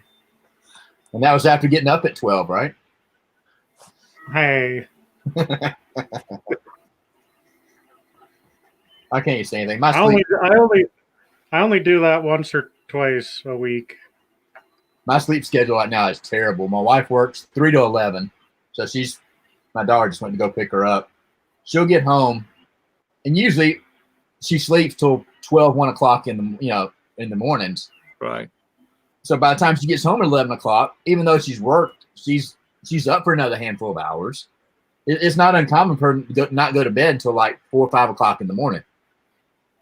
And it's just, and I hadn't seen her all day, so I want to at least spend a little bit of time with her. Well, that's like my son. He works till midnight at the hospital. So it's 12:30 time he gets home, and then he wants to do stuff before he goes to bed. And so it's 11 o'clock before he gets up in the morning, 12 o'clock. Right. Yes, Joanne, I did, and I've used 100 of them. of the 50,000 listings. Yeah. One thing I found out is you can use those. I don't know how much you do it or how anybody does it. I've gotten to where every 5 to 7 days I'll end every listing I have and restart and do either sell similar or relist. Right. And you get a good sized bump.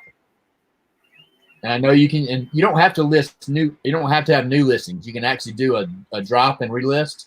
Right. And use those free listings. Oh, okay. At least that's what it looks like for right now. And I don't have but right at 200 items listed anyway. You sound like me. I'm trying to get it back up there. I've got plenty of stuff to list. It's just a matter of getting started. I get distracted. Squirrel what?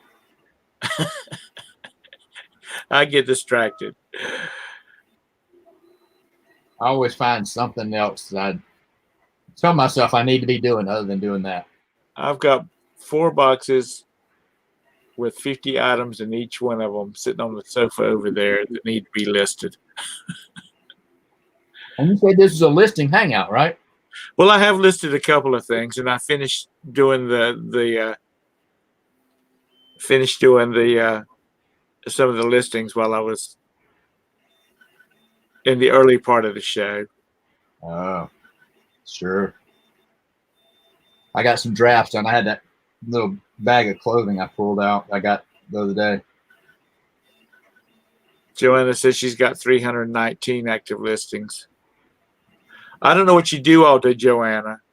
You just got 2 little kids at home, and a house to keep up. I don't know why you don't have more than 319. Well, I made a comment. I don't remember. I was in somebody's live stream the other day, and they were talking about how many listings people had and all that. So many people are so caught up in how many listings they have. I would be fine with if I knew I could make a good living, I had good products, I'd be fine with 200 listings. If you're sourcing good items that sell quickly and have a high profit margin, you don't need thousands and thousands of listings. What was it I told you a while ago? A friend of mine said, if you sold 100 items at $100 profit per item, that's 10 grand a month, 120 a year. I could live off of that nicely.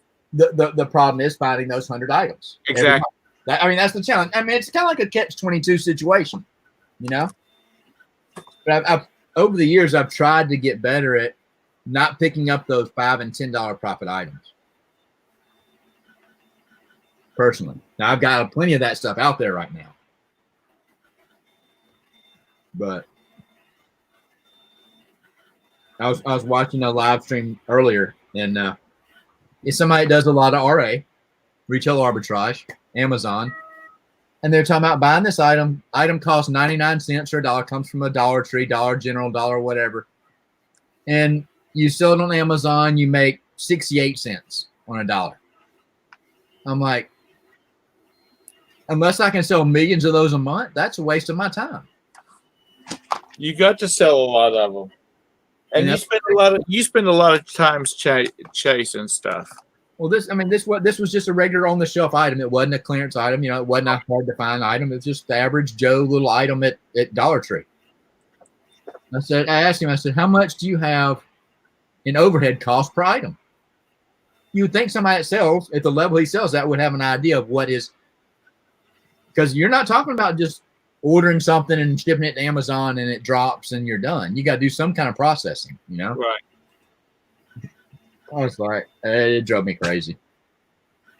I know Amazon is about the quantity game,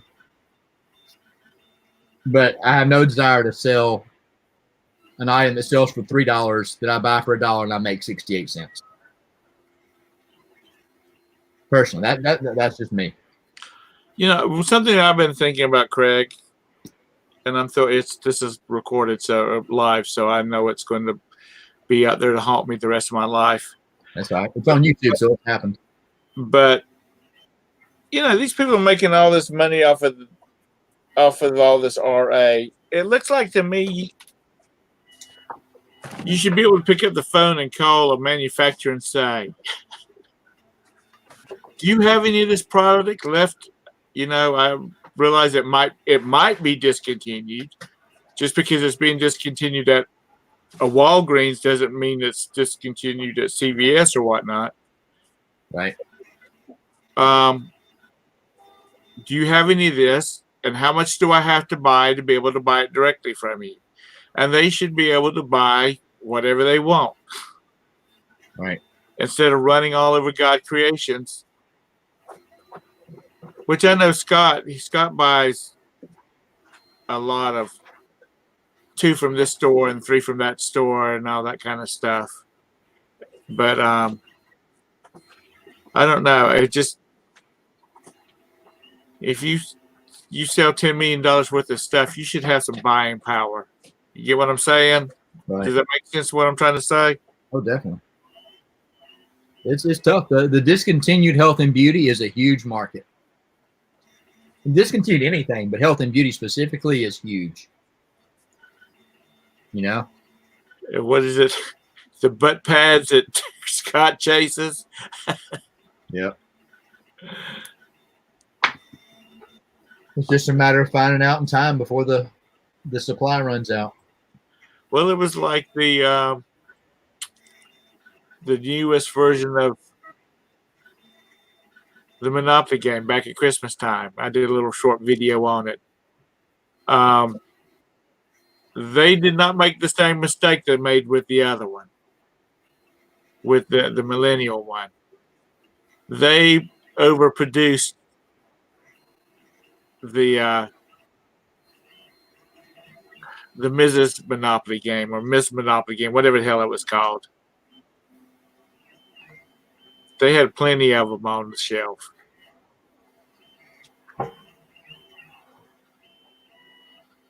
Yep. You know, the RA, like especially like Scott does it, where he's traveling all over the place. That looks like that would be fun for a while.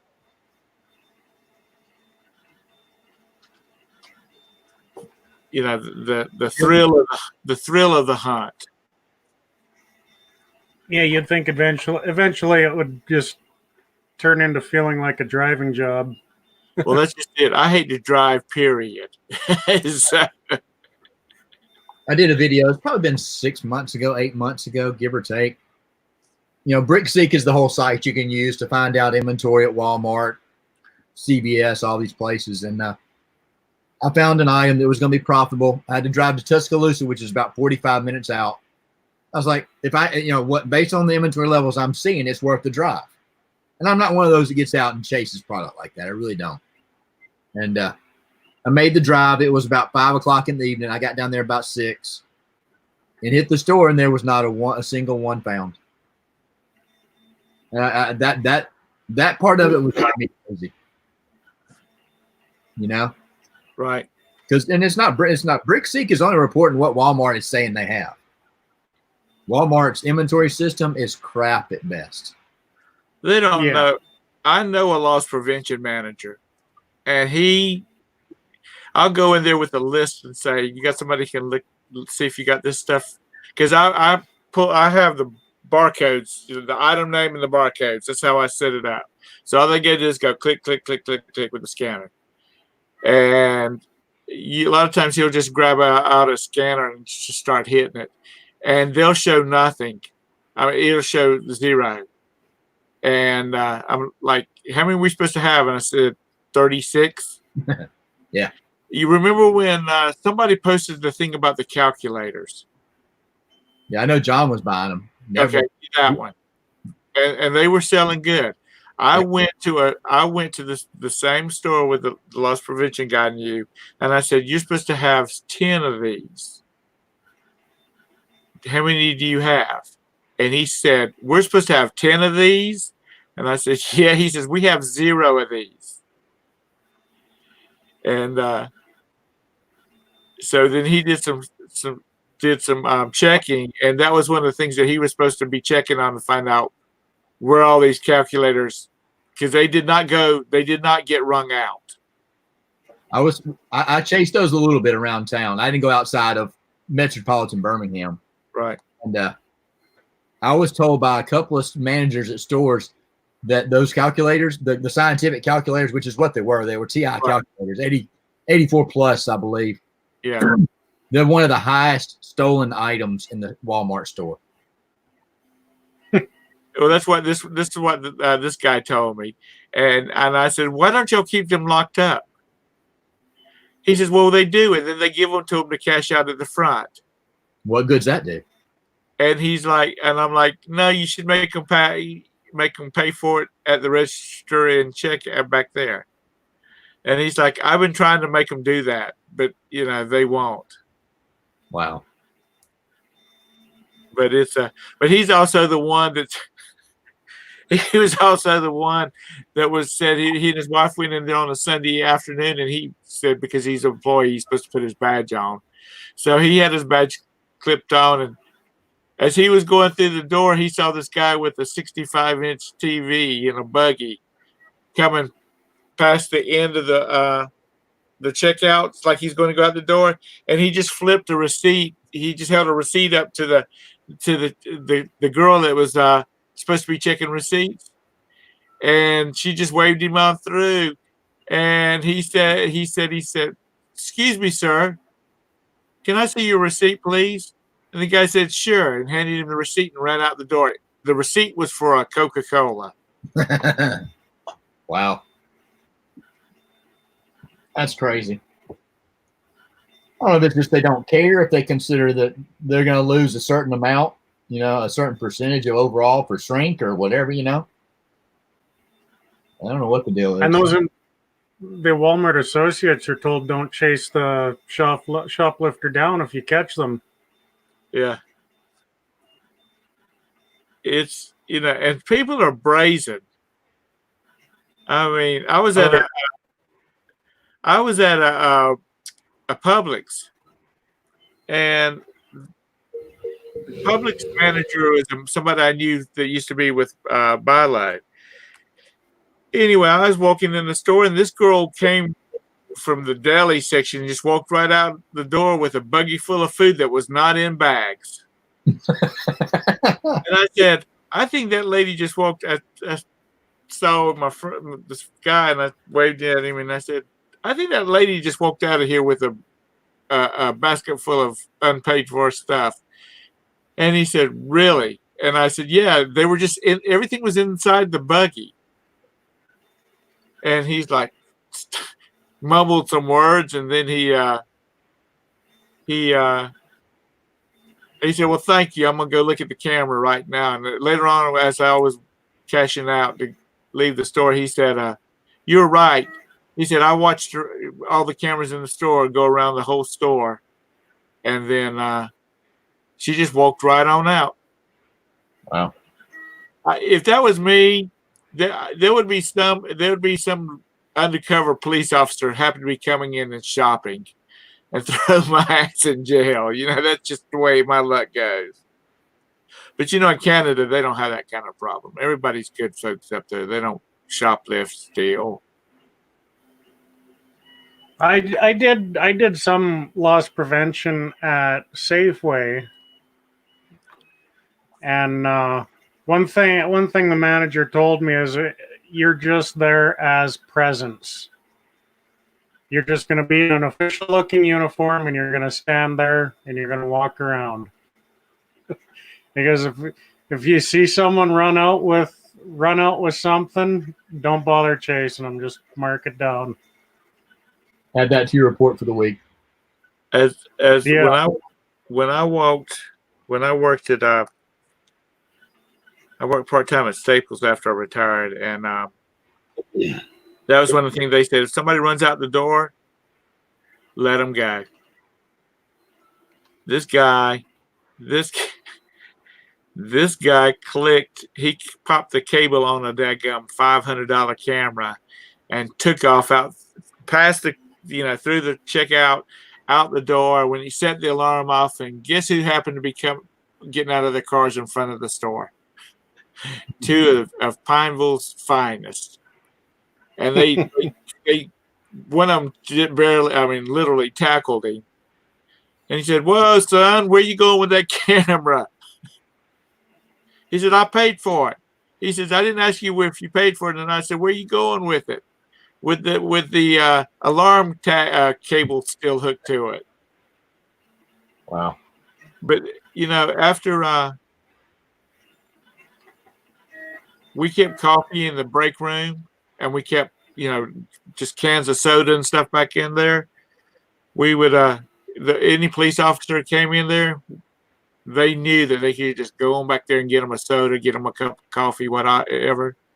So it got the habit that there was a stream of police officers coming and going. So our theft went way, way down. Yep. That seems to help. But yeah, Ken, the guy that I know that's a loss prevention guy, he said you either love it or you hate it. And he says, it's no big deal to me. And he says, because people don't want to do it. He says, they have to pay me more than they normally would. You love it. It's printing tonight, Cliff. You're printing your book. No. It's a Star Wars logo. That'll be neat. Oh, you're the one that has the 3D printer. Yeah. Correct? You saw the YouTube logo. Oh, I love that.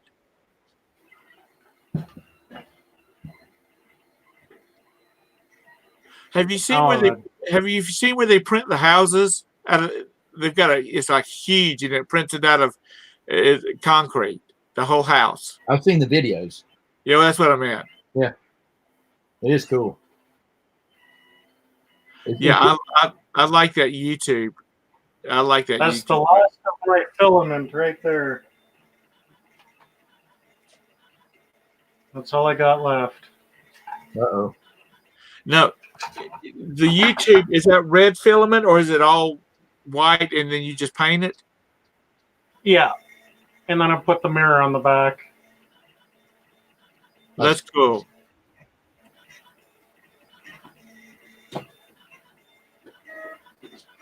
You can have one for the low price of. No. How long did it take to print that? About 5 hours, 5.5 hours. Woo. You're gonna start And then, to have more than one. what's that? Said if you're gonna mass produce anything, you're gonna have to have more than one. Oh, for sure. Or just a newer one, because I think what the biggest issue is with this guy is that it's older and it's running on older firmware. So that, like, it's only set to really travel so fast. I mean, I could crank the speed up, but it would just shake itself all to hell.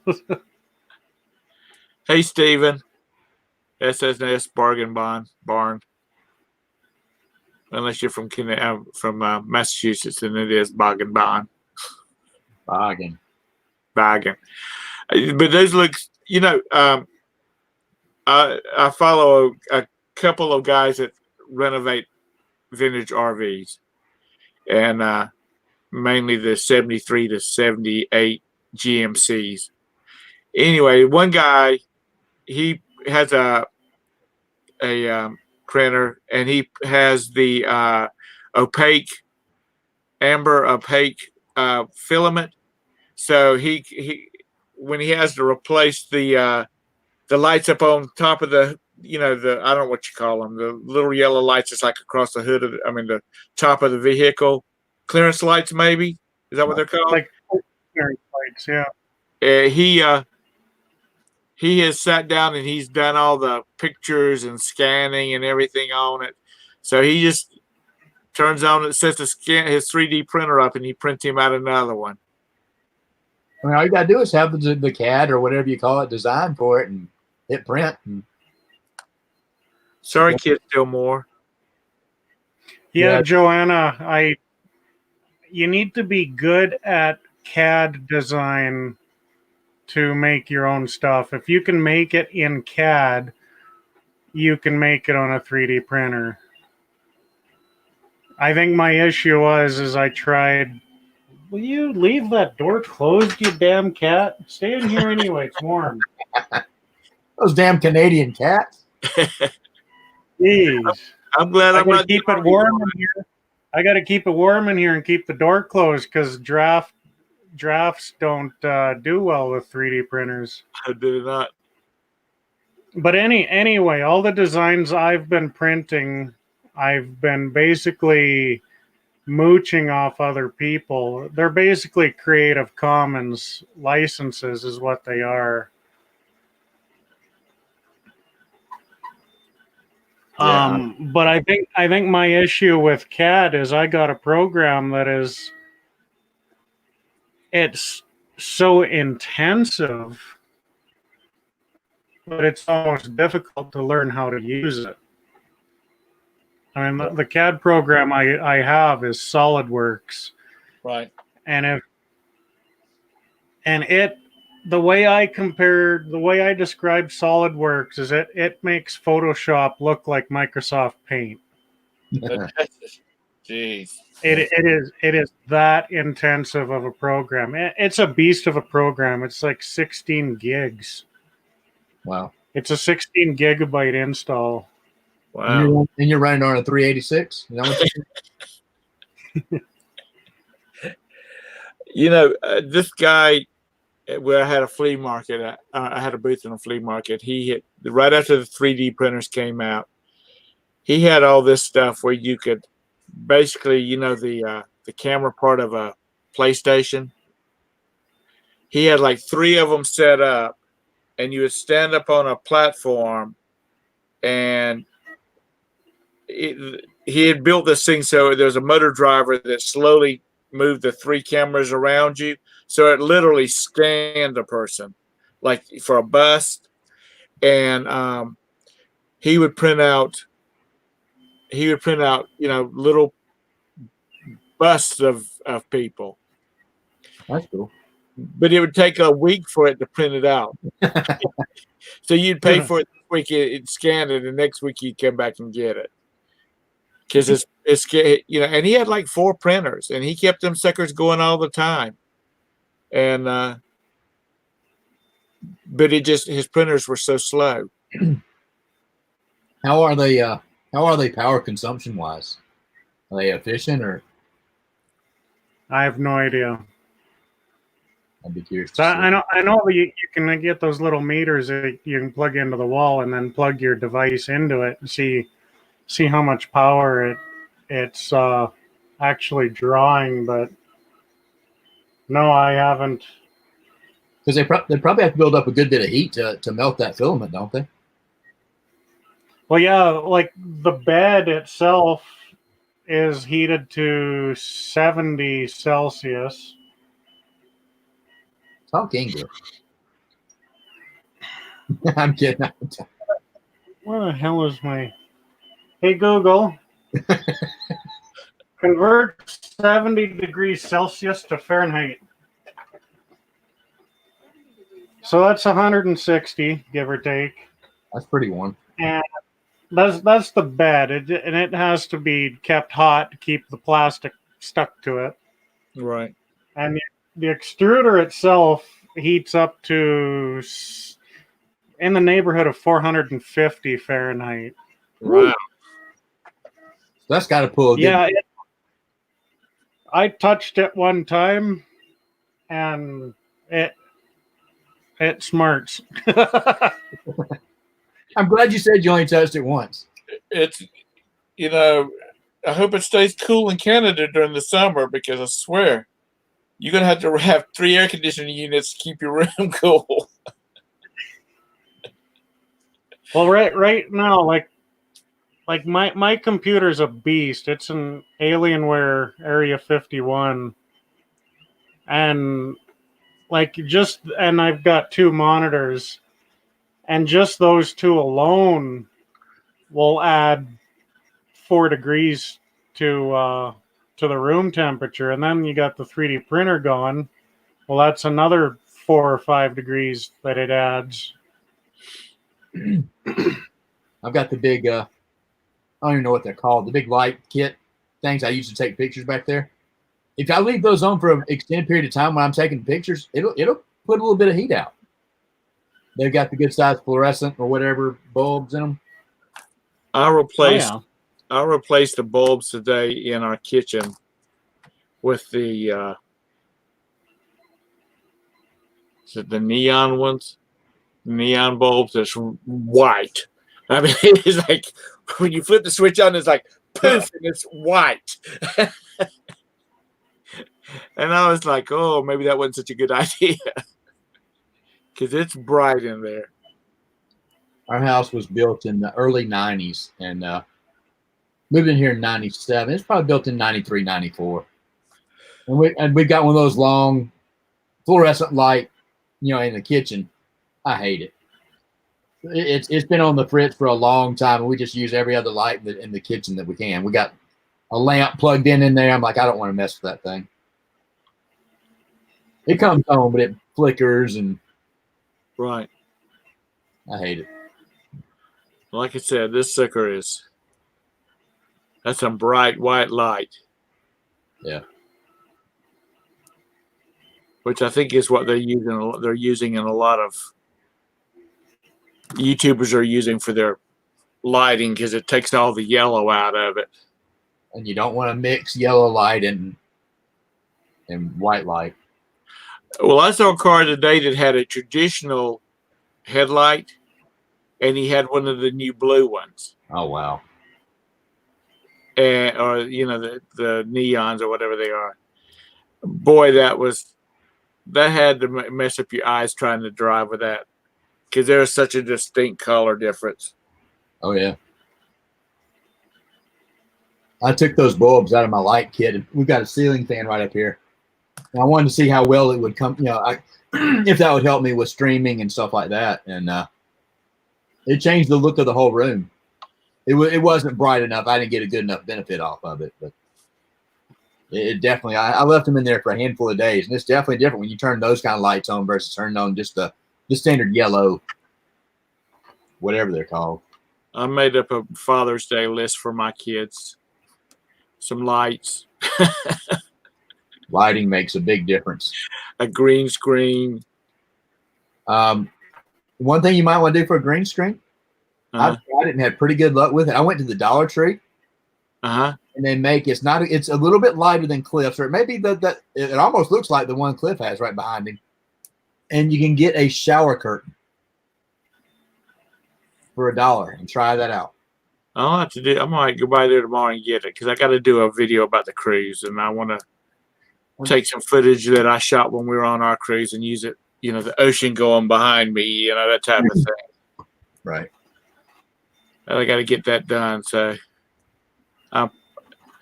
when I'm taking Sasha to work tomorrow, I'm gonna have to stop by there and get a can of beans and a shower curtain. Beans and Yeah, we're on stay at home, mandatory stay at home. If you're not going out getting groceries or stuff like that, you're supposed to stay at home. Beans, toilet paper, and a green shower curtain. Yeah, 10 minutes down the street or down the road is the South Carolina state line. Wow. They don't have nothing over there yet. It's probably going to get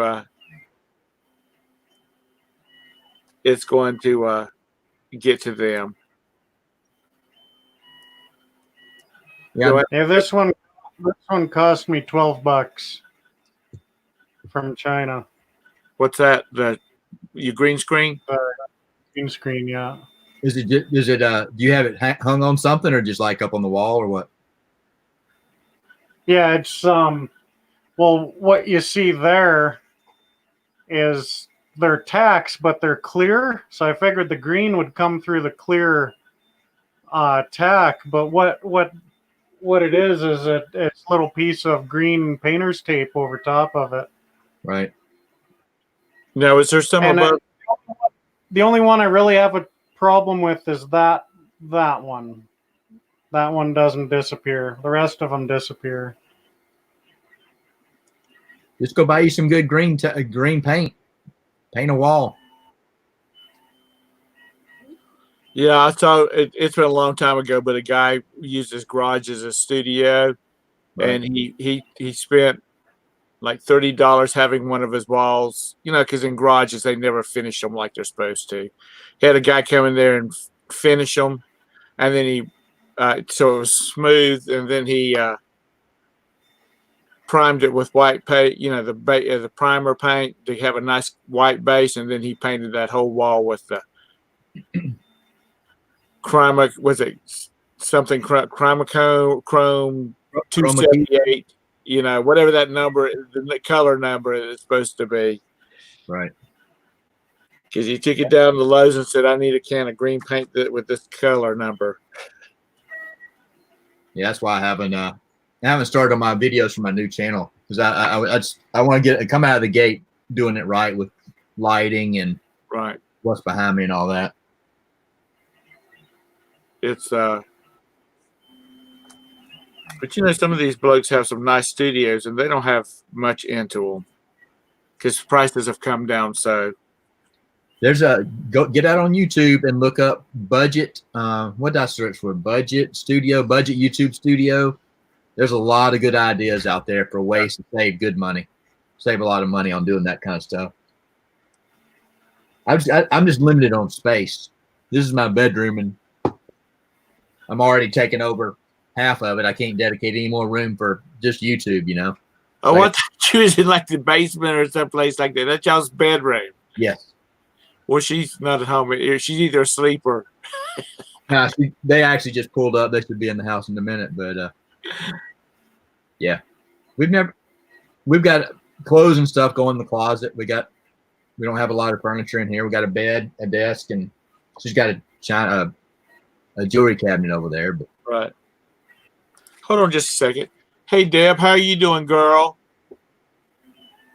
You on a computer that you can come in for a few minutes? oh no, that's trouble. I haven't seen you in so long.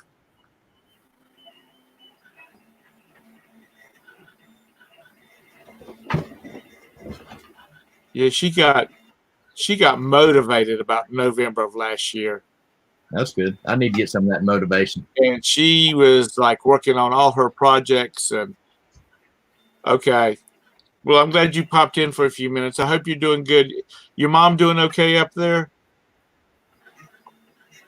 I'm gonna put this dip back in the refrigerator. I'll be right back. Okay. Because I know New York is getting hit pretty hard, getting hit hard up there.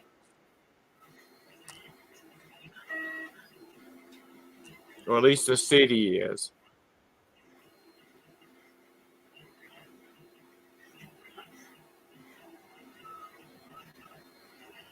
So what made you get a 3D printer?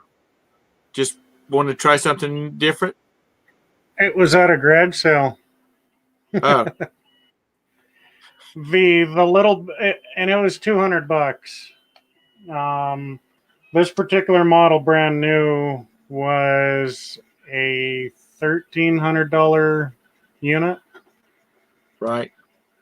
It was the little boy in me that always wanted a 3D printer that said, I'm going to get it. And it was the reseller in me that worked out the cost if it never worked. Because he gave 9 spools of filament with it. So I figured, well, part out the printer, sell the spools. There's my $200 back. Right. So you liked the challenge of making it work, or was it easy to set up and get it to do something? No, it wasn't. I was doing a live stream one night, one of my late night shows, and the chat was getting kind of suggestive and political, Right. and it was getting a little bit beyond what I was comfortable with it being, and then they were starting to bicker. So to change the subject, I just kept going, does anybody know anything about 3D printers? Because I figured I was going to have a video of getting it going, or I was going to have a video of electronics and aluminum scrapping. But actually, there was a guy in the chat, not sure if you know him, it's Steve, Judgment Care USA. He had sent a link to the link to the show to a buddy of his, and he says, "Well, just hang on. My buddy knows 3D printers like the back of his hand, and he'll be on in a minute. He just has to fire up his computer."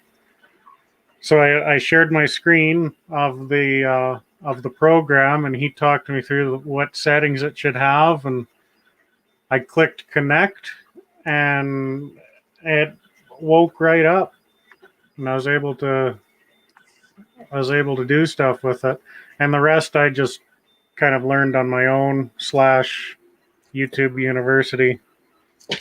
That is so that must have been one of the first ones to be that pricey. Or is it just a really good one? They're decent. I mean, in North America, they don't have a really big name because Right. they're from the Netherlands.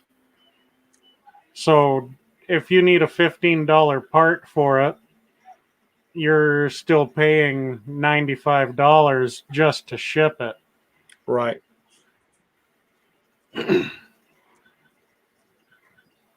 And then a week and a half later, you'll get the NAFTA bill, the NAFTA brokerage invoice. That's another $17 usually. Have you, so you've had, I take it you've already had to order parts for it? Or is that just Yeah. Yeah. So the $200 that I spent just to get it, I'm probably in it an additional $500. wow. So I've spent $700 on it already. Well, it's nothing But but now if I was to shop for a 3D printer, there are some very decent options available if you've got $700 to blow. right. You've got some very good options.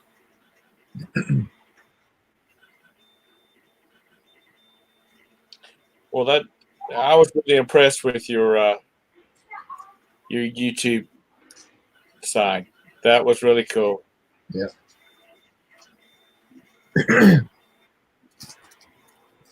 And with sticking the mirror on the back of it and everything, that's pretty slick. So, is there anything specific that you want to learn to make with it? Ah, It's filled in with epoxy, and there's gold pearl in that paint. right. And I just used the aluminum foil paint, aluminum foil tape. Far out. And that's all one piece? The bow tie and skull are one piece. These two pieces actually came from another print file it was for the same thing, Right. but the bow tie on that other print file was more of a factory, like it was the beveled factory Right. design. So I just deleted that, and I saw the skull one, so I just used that one, and then just glued it all together. The super glue actually melts this plastic when Wow. you put it on. So when you clamp it together, it's strong enough to be considered one piece. Wow.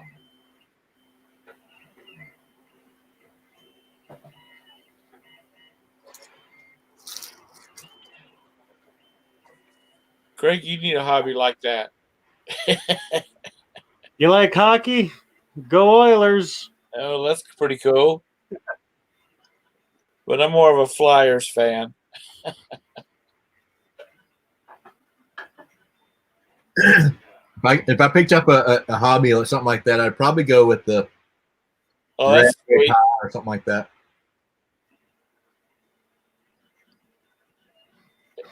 Now the stand, Hot Wheels, the lettering and everything, that's painted on, or is that a decal?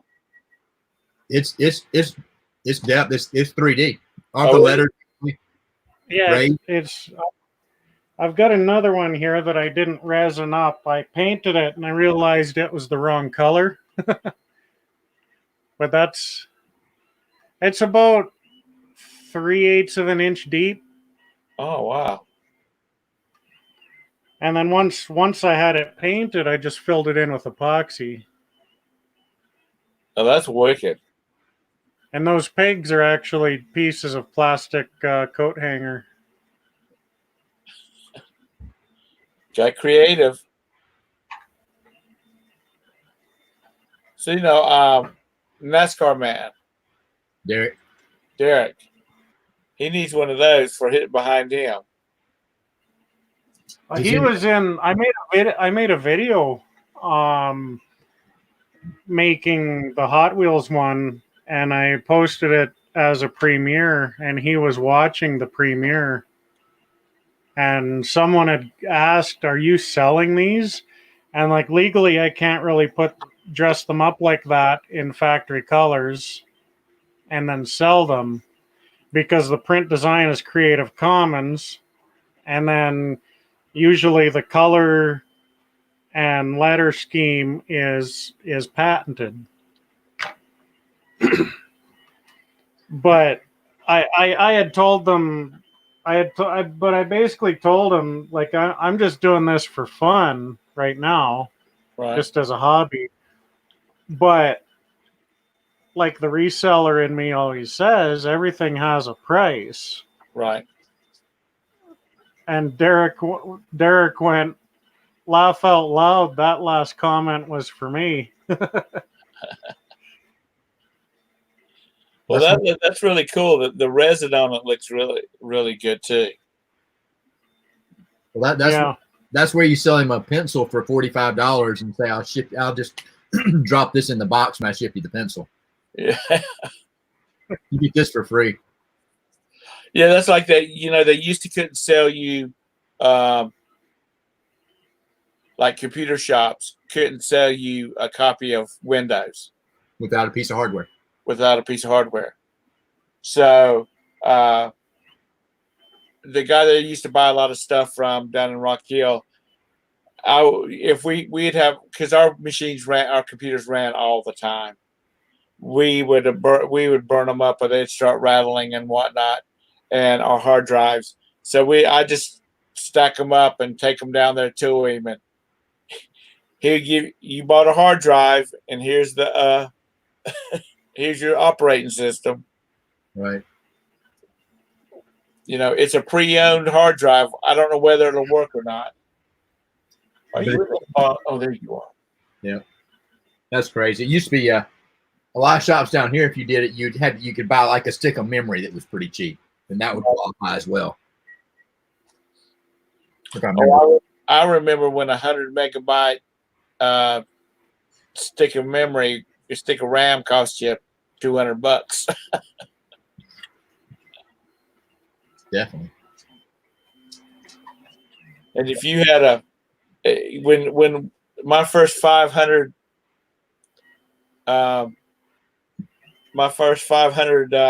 megabyte hard drive, man, I thought I had died and gone to heaven. Now you can't even load Windows on a 500 megabyte.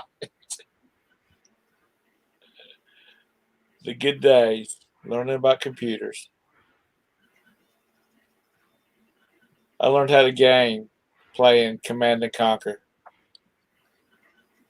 And I wasn't much of I don't have good hand-eye coordination, so I never played like Nintendo or any of that kind of stuff. But my best friend, he says, I want you to get Command and Conquer, you'll love it. And so we would play it, you know, we'd dial into each other's phones, computers, and play over, telephone line. Yep. And his air conditioner went out one weekend. He decided he was going to come. I said, why don't y'all come over and stay with us for the weekend? And y'all be cool. And when he comes on Monday to fix your air conditioner, you'll be good shape. So he said, okay. He says, but you need to talk Roberta into letting you go get some LAN stuff so we can LAN our computers together and play. So she said, okay. She gave me a certain amount. We went over to CompUSA and we said what we wanted to do. We wanted to LAN our two computers together. He was wanting to sell us $2,500 worth of computer. We needed Windows NT or one of their networking programs, and we needed this, that, and the other. And I said, we don't have that in our budget. Thank you for talking to us. I went back and I sent an email to support and said, we were wanting to network our computers together, but this guy's saying we're going to need WinNT and a server and all this other kind of stuff. He said, you've got all the software you need on that disk. He said, here's what you need to do. You need to go get 2 network cards, 1 cable, and 2 terminators. Yep. You know what I'm talking about? The black cable that had the metal terminators on the T terminators on the end? That was probably B and C. Yeah. He said, that's all you need. run this, run the software, and he gave me the file to run. He said, that's all you need. So we went over there and we spent probably $50 a person on a network card.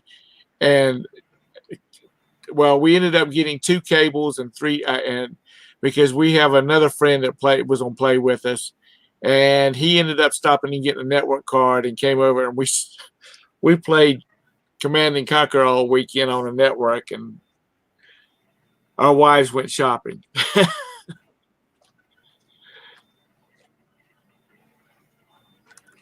And you were good unless somebody had to leave early and they took one of the Terminators with you. Yeah, that was one that you had the T connection on the back of the card and you had to terminate it. Yeah. Or the zeros and ones would fall out the other end. Yeah. Good times. I don't know. I probably still got a network card out in the garage somewhere. It was ISA probably, and it had the BNC connection on the end. Looked like a pipe coming out of it. Do it? Looked like a pipe coming out of it. Yep. And it had a prong on the inside of it. Cable was a little bit smaller than like a coax cable for cable TV. Yeah. I didn't do a whole lot of networking. That stuff was almost on its way out. I have run Twinax, which is a little bit bigger than coax. You know, a coax cable for a cable TV has one piece of copper in the middle. Right. With all the insulation, all that. Twinax is used for mainframe terminals, IBM mainframe terminals, and it's got 2 pins in the middle. And then you've got to take those 2 pins and crimp a tip on them. Right. Oh, it was a mess. Then you put a big barrel connector on top of it. It was about the end on it was about 3 times as big as the end on that BNC that we were talking about. And then we started playing games where you going through the internet. And we were both using AOL. And AOL, you had to, every once in a while, you'd have to minimize your game and shake your mouse.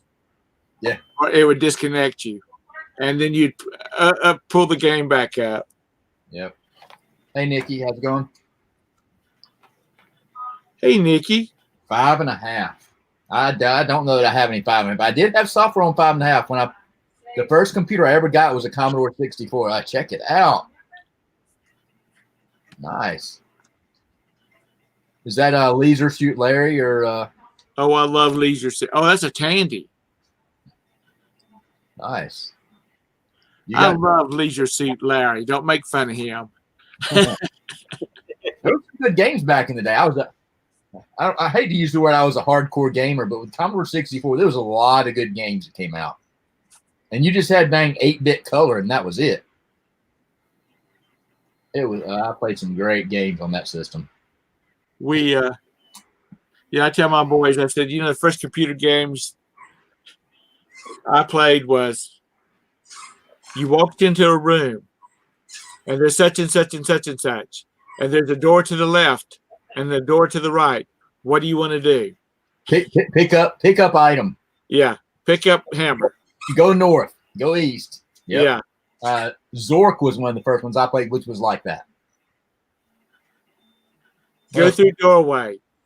Doorway is not open. Open door. Get key out of pocket. It's open. Walk through the door.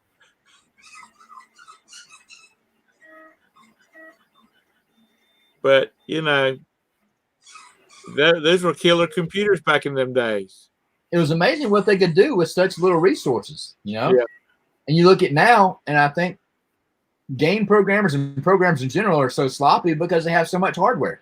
The answer is if it can't run, just add more hardware to it.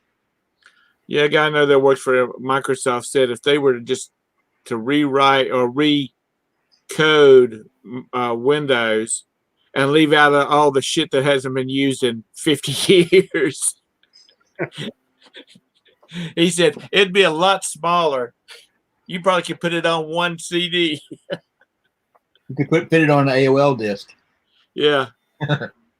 Man, you know what? I've sold some AOL discs. I had, because they sent you one just about every week, trying to get you to exchange, go to their the service.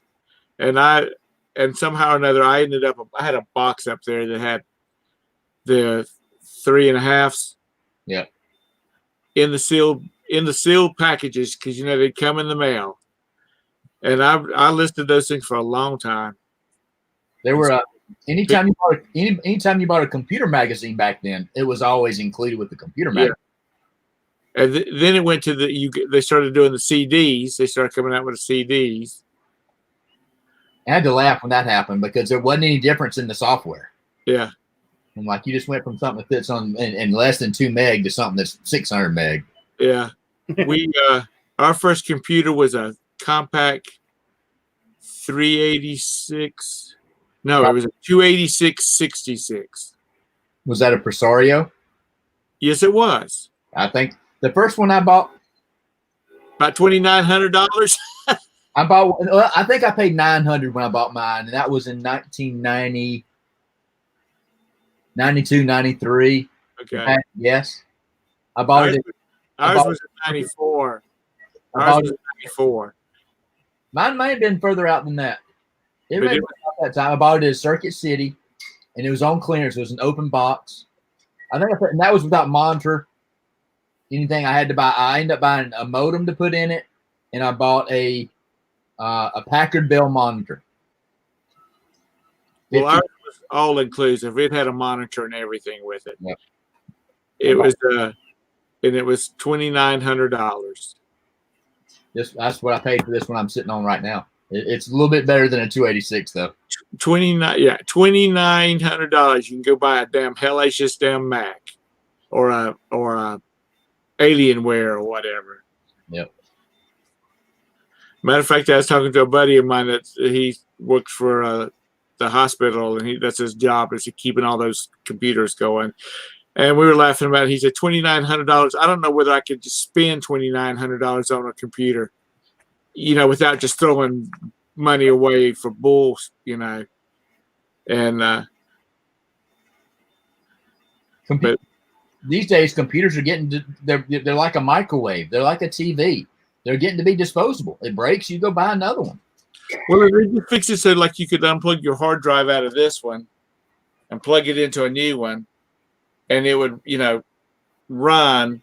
Like maybe it'd have to have a conversion program that would, change your drives and things like that, your drivers. But good Lord, it takes. I remember setting up a friend that I work on her computer, keep her computer going for.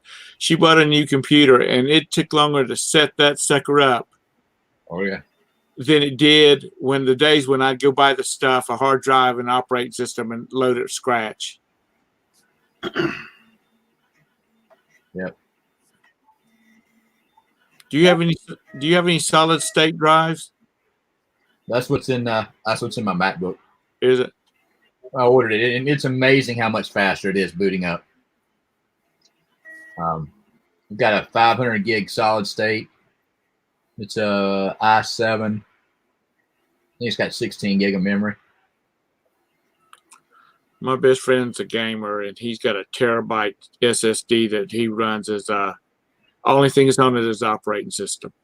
Everything else is on.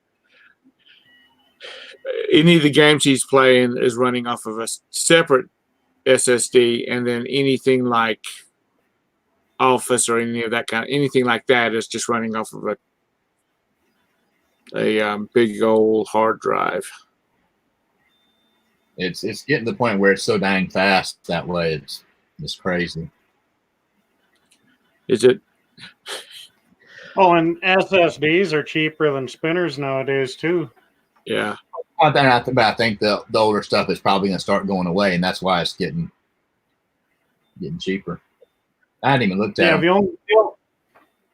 The only advantage that spinning hard drives have nowadays is you can put petabytes on them, and to get that storage in an SSD, you have to damn near put down as much as your whole system is worth, right? To get that kind of storage capacity. Well, but there's all these RAID controllers and RAID things you can buy probably to stack multiple SSDs and make it act as one drive. I have a feeling. like a RAID enclosure or something? I would assume you could. I know you can do it with like thumb drives. I've seen somebody running an external device that you can plug in 10 or 12, 1 or 2 gig thumb drives, and it just acts as one drive. Huh. Nikki, there's the link, honey. Nikki says, I remember back when I heard of a 1 gig hard drive, and I was like, oh wow, I wish I could afford one of those. And when they first came out, those things were like $500 and $600. Yeah, but see, like I said, I remember when 100 megabyte hard drive was $400. I remember when computers didn't have hard drives. Yeah, and it was probably not. It was probably not too far back from when you're talking about. The smallest hard drives I remember working with are probably 25 and 40 meg. Yeah. And it was not even, right now you've got golly, IDE is the one that had all the pins. Yeah. SATA is the newer. It was back even before those. MFM and RLL, I don't even remember what the interface looked like, but they were huge. But with those on the IBM XTs, ATs, they were little 286-ish computers. The first computer that my dad's company had, you didn't run it off of hard drives, you ran it off of floppies. It had 2 floppy drives, 2 of the 5 1/4. Yep. You'd run the operating system and the program on the top one, and your data would write to the bottom one. Yep. You remember zip drives, the big cartridges? Yeah, the zip. What else was out? The Jazz driver was the 1 gig version. Yeah. There was another one that was really high level. It was a Bernoulli drive, I think. Yeah. Talking about zip drives.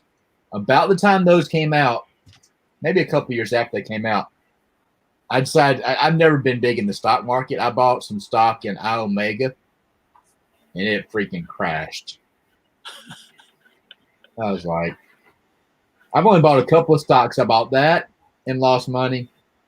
And I bought some stock in Red Hat, which is one of the big Linux flavors. Right.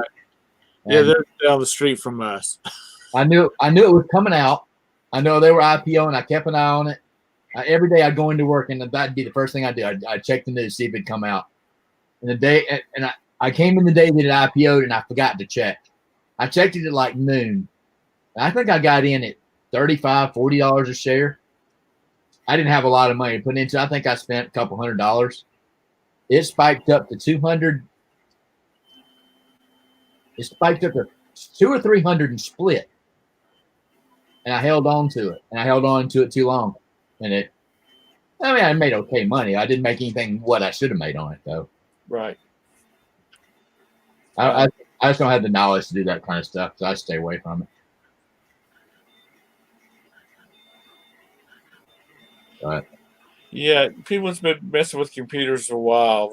They like my kids don't understand what we did with what we had. And how easy it is to do things these days.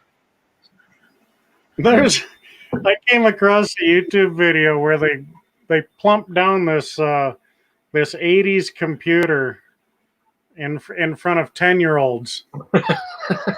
and then they're like, okay, start it up. So they push the button that they find, and the guy goes, well, you turn the monitor on, now you have to turn the computer on. Well, the switches are on the back on there. Yeah, a big old switch.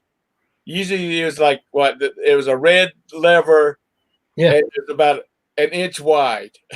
And it's not like you just barely touched it. It was you had to put a little pressure on it. It's like throwing a breaker. Yeah. Yeah. Those were the days. Okay, Nikki. Yeah, but they just don't. And it's like there's one where they try to get a couple of teenagers to dial a phone. The rotary dial. Yeah. Yeah. I'm hoping that that's a bunch of that was just something to try to be funny, because I've seen enough movies with rotary phones used in them, so they should know what that's going on. Even though my son thought it was funny one day, he says, "Did y'all have the phones where you had to pick it up? It looked like a candlestick, and you had to do the lever like this?" And I said, "You just got grounded for a week." No, we had party lines, but we didn't have to say, "Bernice, give me 2, 4, 5, 6," like on Andy Griffith. Yep. Never had a party line. I was around when that stuff was out, though. Well, the reason they had party lines where we were at, you couldn't get a private line because they didn't have enough cable laid. Oh, really? So once they got enough cable laid, then they started opening up private lines. Gotcha. Because my dad would just lose his mind because every time my dad has a business and still doesn't like talking on the telephone. Every time he wanted to make a call, somebody would be on it. And I think we were one of the first people in our subdivision to have a private line because he was willing to pay for it. But if the technology advanced like what we've seen in our lifetime, I'm talking to Craig. I'm not talking to you, Cliff, because you look like you're real young. If it was advanced for them as much as it is advanced for us, they're going to see some incredible things. Yeah. But I think things have stagnated as far as advancement. Well, you think back 10, 15 years ago, and we were talking, we'll be flying, we'll have flying vehicles in the next 5 years. We'll have flying, this, that. There's so many things some areas we've advanced incredibly over the last 5 to 10 years. And there's some areas where it's like a tenth of that, It's crazy. Computers speed-wise went on a kick for 5 or 6, 7 years where it was like boom, boom, boom, boom, boom, boom. I think that's almost plateaued for the average use, for the home use, Well, correct me if I'm wrong, but now I think it's about the video cards, for gamers and stuff like that, because they're doing so much processing with the video cards now. All people are doing with video cards is mining Bitcoin. Yeah, is that what they're doing with it? That's what's driving the price of it up. But unless they have to pay for their own power. That's why you move to Iceland or somewhere like that where it's like pennies on the dollar for power. And cold all the time. Yeah. So some of the power that the thing's using to mine, you're getting back in heat. Well, you can't really mine Bitcoin anymore. It's to the point of where it's not financially good to do it. And there's so many coins out there that are alt currencies. Yeah, there's even bank-backed cryptocurrencies now. Like JP Morgan has their own. It's called JPM coin. Oh, really? Yeah. That's interesting. There's another one that's actually backed by a central bank. Because they're actually looking into it. Banks have been looking into cryptocurrencies because the more users you have in the blockchain, the more secure it is. The more witness, like call it a witness, it's the machine. Right. But for every machine in the blockchain that handles that transaction, that's one more witness of that transaction. Right. So you can't really say, well, I didn't get the money. So, well, we've got 3 million people. You did. 5,000 computers here say that it processed your payment. And I think the blockchain technology is something you're going to see a lot of over the next handful of years. And I think a lot of it you're going to see outside of the currency market. Because it's in use by a lot of technologies now. Oh, yeah. Just the idea of it. If possible, give me a short story on what blockchain is. Everything goes into a I'm just kind of talking off the top of my head. Everything's out there doing calculations. All the computers that are a member of this quote unquote network Right. are doing calculations, and every time a transaction comes across, it has to be voted, quote unquote, voted on by everybody that's in the blockchain to validate it. Okay. Is that the way you understand it, Cliff? Yeah. I mean, that's the quick. And you know, all the Bitcoin got a bad name because of all the underground stuff, the Silk Road and all that, but it's a strong technology. They're just going to have to, the government or whoever's going to have to find out a way to regulate it. Right. And they will. And if they could figure that out, it would be a scary world we live in. Yeah. That's a lot of power to have. Well, they've already got it pretty much. Not the technology. They've already got that kind of power, you know. It's do you remember there was, I think it was Superman 3, the one with Richard Pryor, where he's a programmer and he's working for this company, and it might have been Lex Luthor's company. Anyway, he learned to do, he was programming payroll, and he figured out how to weigh that all of these half cents, like when they're doing the payroll taxes and whatnot, sometimes there would be half cents that were not sent to a specific account. They were just out there. Well, he figured out how to take all those half cents and it would go to his expense account. Yeah. And the first thing he did was he went out and bought a Ferrari with all these half cents that he got. And that's what got him caught. Anyway, it just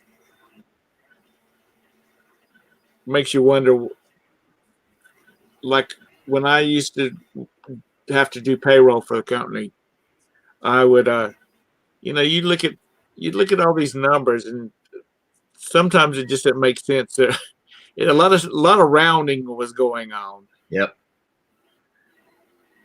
When the level of precision has changed, even if it's hundredths of a cent, yeah, there's value in it. If you take hundredths of a cent off of every transaction, you got 3 million transactions.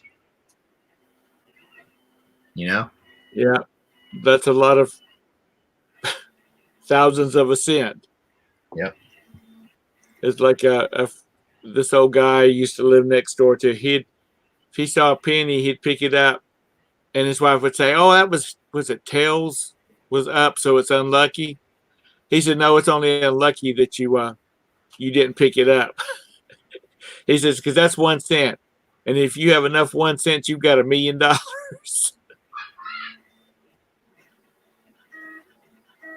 Wow. Well, guys, it's 1 o'clock my time. I didn't realize Is that all? What time zone are It's you only in? it's only 11 p.m. Canadian. Well, y'all behind on everything. What are you in? I'm in Mountain. This Mountain 12 time? here. Mountain time, yeah. Okay. But thanks for coming and hanging out. Yeah. I've had the shakes this week because I haven't been able to be online any, because my wife is working from home during the Chick Picker show. So, and she's the only people that invite me on except for Craig. So That's all right. I enjoy it. You're fun to hang out with, and it's always a good conversation. yeah, he goes all over the place, but hey.